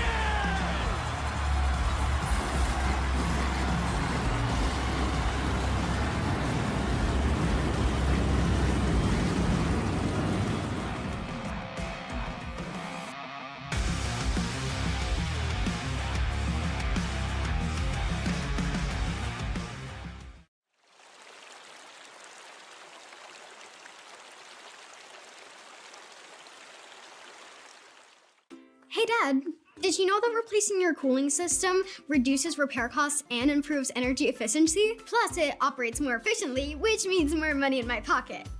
I mean, your pocket. Hey, Dad. Did you know that a new cooling system is less noisy and has a smart thermostat you can control from your phone? How'd you get so smart? Must be from Mom. When it comes to your home's most important decisions, make the smart choice and trust your local Cedar Rapids Pro partner. We're in your neighborhood, so call today.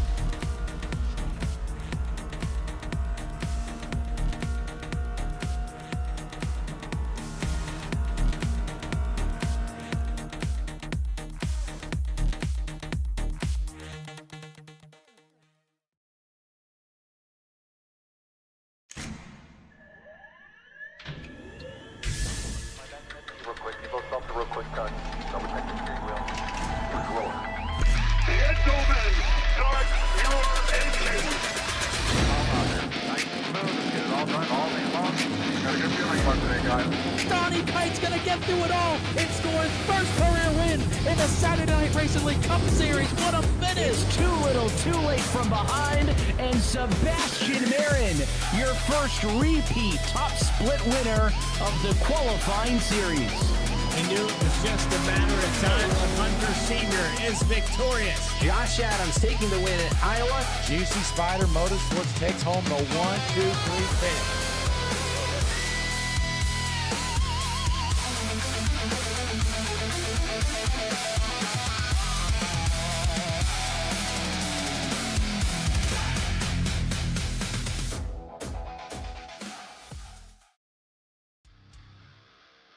Welcome back here to Chicagoland, where Chapman Cup Series action and Racing Revolution have concluded an extension, 138 laps at Chicago.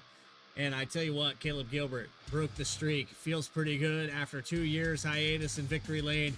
He finds a way to get it done. Tyler Harrison, the dominant driver in the first half of this race, ends up in third. Brandon Pamitat will get a top 3 with 26 spots gained. There you have it with the race recap. 13 cautions, 15 lead changes. We'll get a word with the rest of the top 3 in just a moment. Dylan Picklesheimer with a top 5 finish in the 4th spot. Parker Johnston holds on to a 5th place spot with Grant Thorpe, Matt Robinson, Michael Call in the 8th spot. Fred Pennington deserves it. He ran up in the top 10 for a lot of the day. He'll finish 9th. Carter Lenz for your top 10. Trevor Keith in the 11th spot, a little off the pace here today. Justin Ritchie, that race, man, 12th place probably feels like an accomplishment for the 55. Nick Alves is going to finish 13th. Grant Turner able to recover back to the lead lap. He'll get 14th. Ben Lafter 15th. Alex Forchette Berube involved in that late race caution in 16th. Ryan Munoz will finish 17th. Jacob Sirkovich, Brandon Richardson, Michael Bennett, the 14, had a real shot in the top 3. Ends up with damage. Al Likens, Jeremy Burns, 22nd to finish this day out after starting on the pole. A tough day for the 9 team. Kevin Orlando had the lead on the final restart. He'll end up 23rd after losing it into 3 and 4. Trevor Earhart, 24th. Sam Taylor, John Fike. A lot of these cars damaged after this point. Justice Murphy, Chris Schaefer, Kyle Diaz, Michael Reed, Rob Rader, an early exit, and Jeremiah Nelson in the 31. But now it's time to talk to the rest of your top 3. The next driver we're going to bring in is Brandon Pamitat in the number 87. Brandon, it's the first time I think I've talked to you in 2nd place. Congratulations on this one. Fantastic race to gain 26 positions. You even led some laps here today. This race was a struggle, and with that damage, you still put it on the podium. Thank you, man. I feel like this was such a long time coming. We had the speed, and I just feel like we didn't have the results all season. Something always happens to where we get thrown in the back after speed, and it's finally good to put it home this race. Brandon, we go back to the beginning of this race where you're jostling around that top 10 and you fought really hard just outside of it. and then you end up getting stage points, I believe, if I'm correct on that. But and then we flip it. So everything's changed. You got drivers that hadn't been in the top 10 all day running up front. And then you have guys that maybe were a little bit off the pace around you, kind of using up those doors. How do you keep yourself collected, and how do you overcome something like that when you know that the car is fast enough to be up here? So it was definitely a eventful race. Sadly, we didn't get stage points. We finished one position short in 11th. It was definitely a good battle for that, though. But bummed that we didn't get some stage points with the speed that we had. But keeping myself collected, this track is definitely multi-groove racing. You could run low, middle, high, and you have speed no matter where you are. So the biggest thing was trying to find clean air on the nose, and it was definitely difficult, with the whole strategy, because I don't know, what little over halfway is when that one caution came out to where the back half pit and the front half didn't. I took 4 tires in, and I feel like that's what really flipped my race over, is getting that, extra gas in the tank. We were able to get out front and first, and that caution came out to where everyone else needed the wave, and it kept us up front to get clean air, and we led laps. So once I got up there, I feel like the speed and the confidence really kicked in because I had clean air. I understood the lines that generated speed when. So once that strategy kicked in, I feel like the confidence and the speed of myself really flipped the light switch, and I felt like it was time to put the hammer down, and that's what we did. Oh, no finish across the line with Tyler Harrison. You had the 27 of Kevin Orlando get loose in front of the field. Another, heart-wrenching, just crazy moment to cap it off, cherry on top for this race. Yeah, I had one goal this race, and it was just to beat Tyler Harrison. I was matched up against him for the bracket challenge. He's one of my good buddies in this league that, he introduced me to it. But that was my one and only goal tonight, was to beat Tyler, and I had no speed in practice, no speed in qualifying. And, I figured out the lines, and I figured out how to keep going. So it was definitely a nail biter at the end, us banging doors across the line after the 27 got loose, and, the 54, I believe it was, he shot out and got the lead. But, I'm so happy to come home with a P2, so happy to beat Tyler for the bracket challenge. I feel like that was a big underdog moment for me. And I'm honestly just thrilled with the results. One spot short, most people will say it stings. We were definitely in contention there. I feel like we had the speed for it, but I am thrilled with a P2 after the luck that I've had this season. Well, I'm thrilled for you as well. And 500ths of a second in that bracket challenge. It doesn't get much better than that. Moving on to the next week at North Wilkesboro, actually 2 weeks from now. Good luck there. And Brandon, the floor is yours. Anybody you want to thank? Yeah, definitely. I want to thank you guys for the broadcast every week. You guys do a tremendous job. I really enjoy it. I go back and watch the replay right after the race to see what I missed on the track. And I want to thank my sponsor, Empire Vinyl Company. It's my buddy Calvin's shop. If you ever need a car wrap, PPF, tint, anything like that, hit him up. It's in Deer Park, New York. He does great work. And I want to thank the league, for welcoming me this season. It was my first season. And I feel like I'm at home already. I feel like I've made multiple friends and built good relationships on the track with these people, and I couldn't be more thrilled to be a part of it. And I just want to thank everyone here for that. And I'm looking forward to next week. Hopefully we can keep the momentum up. Brandon, appreciate your time coming up here and talking to us, and great finish, man. Hopefully this translates over to that short track in North Carolina. I sure hope so. Short tracks, I don't know if we've run many here, but in the past, I definitely have a good long run pace at short tracks. So it's one of my, besides road courses, it's one of my favorite tracks to go to. So I feel like we could definitely bring home some good results. Brandon Pamitat, second place finish here at Chicagoland. One more driver to talk to, and it's Tyler Harrison in the 45, the driver that won stage one, dominated the first portion of this race, and now it looks like another one of those, just what went wrong. You start up front and then you get shuffled out and you have to claw and fight your way back up here. Tyler, how many times this season have you had to pass 1,000 cars just to get back to where you think you should have been all race long? Yeah, too many. It's just untimely cautions and um, just things that happen that are out of my control. But just controlling what I can control. I mean, I was 10th, 12th place with I think like 20 to go. So to even get a podium to begin with was is a phenomenal feat. So I'll definitely take that. Recharge Rally Camry was incredibly strong all night. This is definitely one of the races I had circled on my calendar this year to go to, especially running it. I think iRacing ran it in officials during the winter, and I love driving here. Like I hope in real life that they actually keep this track on the calendar because man, this is so much fun to not only watch but to actually drive this track. It has so much character. So no, just really regardless of the finish, just really proud of the effort that we put in tonight, especially everybody at Rolling Thunder Racing, Lightning Fast Motorsports. We put in a ton of time to prep for this, and it showed. All of our cars ran pretty well in the race up until the end. Then it's just just avoiding the chaos that ensues after.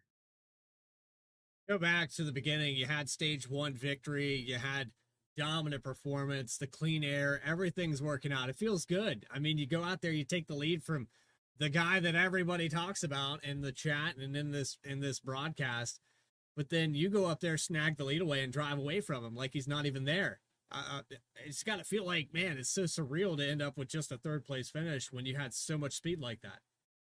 Yeah, it's tough. Like I definitely, especially seeing what happened with Kevin and Caleb there, that felt like my silver lining to kind of sneak by it. But just unfortunately, Kevin overcorrected and was gonna come down the track. So I figured I'd just swipe up, and then I lost the back end of it too. So again, it is what it is.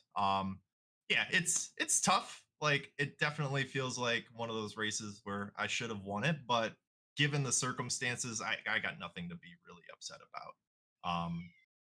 Just got to keep on putting these performances together. I would rather have all this chaos happen and wind up on a podium position than have the speed that I've had at some of these races and not have the results to show for like Pocono, for example, or Coda where I got taken out, or Watkins Glen. There's a few races that I've had speed but haven't even had the results. So the fact that I had speed, had to claw my way back up and got a good result, I'll gladly take that. Tyler, great job out there tonight. I know it took a lot. You're always finding a way. You're very consistent at clawing your way back into a situation. So I think you're going to be just fine. And that victory's right around the corner. I know things are going to fall the right way for you. We got 2 weeks to go before we hit North Wilkesboro. So is there anybody you want to shout out while we take this 1 week off?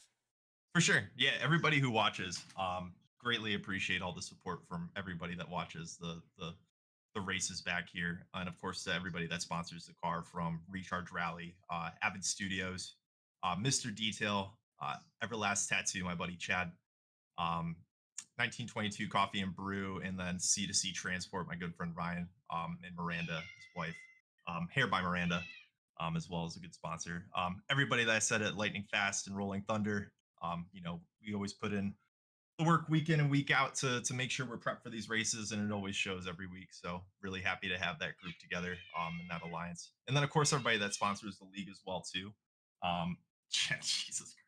Sorry, my cat is yapping away as I'm trying to go through here. So of course Chapman Environmental, Lynn's Heating and Cooling, Earhart Homes, All Butt Bugs. Those guys are those are the ones that are able to help fund this and put this together. And of course you guys, Vspeed, always putting together a great broadcast. I'm really, God, I can only imagine what the last 10 laps were like.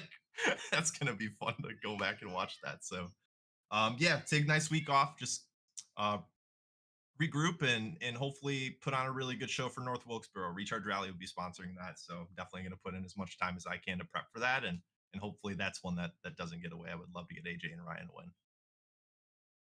Coming off a turn 4, watching it in live telemetry. It was chaos behind you, Pamitat by 500ths of a second. Just an amazing finish.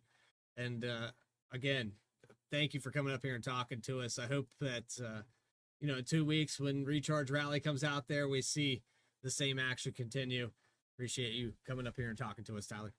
Yeah, for sure. One real quick shout out too that I forgot. You mentioned his name, Brandon.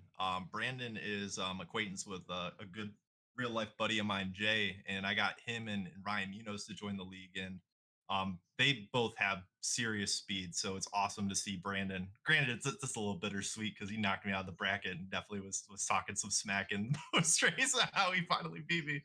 But no, that's awesome to see him get a podium and race me clean at the end. You know, he didn't wash up into me unlike some of the other stuff that we saw. And still wound up coming up on the top. So big shout out to Brandon and glad that he got that podium. It's a heck of a run for him. Yeah, and I just noticed here, Grant Thorpe edged out Matt Robinson, so it was even closer. It was 0.003 of a second for the 6th place finish there for the 77. So that's insane. I'm going to throw it up there on the screen. This is across the line right here. Yeah, that's as close as it gets. So that's crazy. What a bracket buster. Holy cow. Yeah. We thought that Sonoma would be that. Yeah, and a lot of guys didn't show up to Sonoma, so that's what's wild. It seemed like the guys that were pretty much favored to win their bracket didn't even show up to the race. So, yeah, everything we know is a lie. Hopefully, none of you put money on it. That's all I got to say. Yeah, for sure. All right, Tyler, we'll see you around, buddy. Yes, sir. Tyler Harris, the 3rd place finish here at Chicagoland, and there it is across the line for Grant Thorpe. 0.003 of a second over Matt Robinson for that 6th place. The bracket's going to get more and more ridiculous. It's going to get more and more crazy as we inch ever closer to the final stretch of this season. The regular season going to flip over to that chase format. It's not a win and you're in anymore. You have to perform on points, and Caleb Gilbert is starting to do that. His first victory in 2 seasons finds his way here at Chicagoland. Coming up in 2 weeks' time, we've got North Wilkesboro at 8:30 p.m. Eastern. You can catch all the action here for the Chapman Cup Series live on Vspeed. We have it all season long for everybody that helped put this together. All about Bugs, Lentz Heating and Cooling, Earhart Homes, and of course Chapman Environmental Services. My co-commentator had to take an early exit here tonight. Thoughts, prayers out to Alex Gagnon and everything that he does to help us out here at Vspeed. Our production team behind the scenes with Adam Baker, Eddie Smith, Morgan Cook. We got Logan Threlkel, and a shout out to all the guys. We got so many people here at Vspeed, so many different shows. Mystic iRacing Wednesday right now live. I think they're still racing if you want to be a part of that. We'll have more coverage throughout the week. Saturday Night Racing League coming up at 10:30 p.m. Eastern. Hopefully we can see you there. But for everybody else to help make this possible, this is Bradley Cooper saying so long from Chicagoland. We'll see you in 2 weeks in North Carolina. Stay tracking, everybody.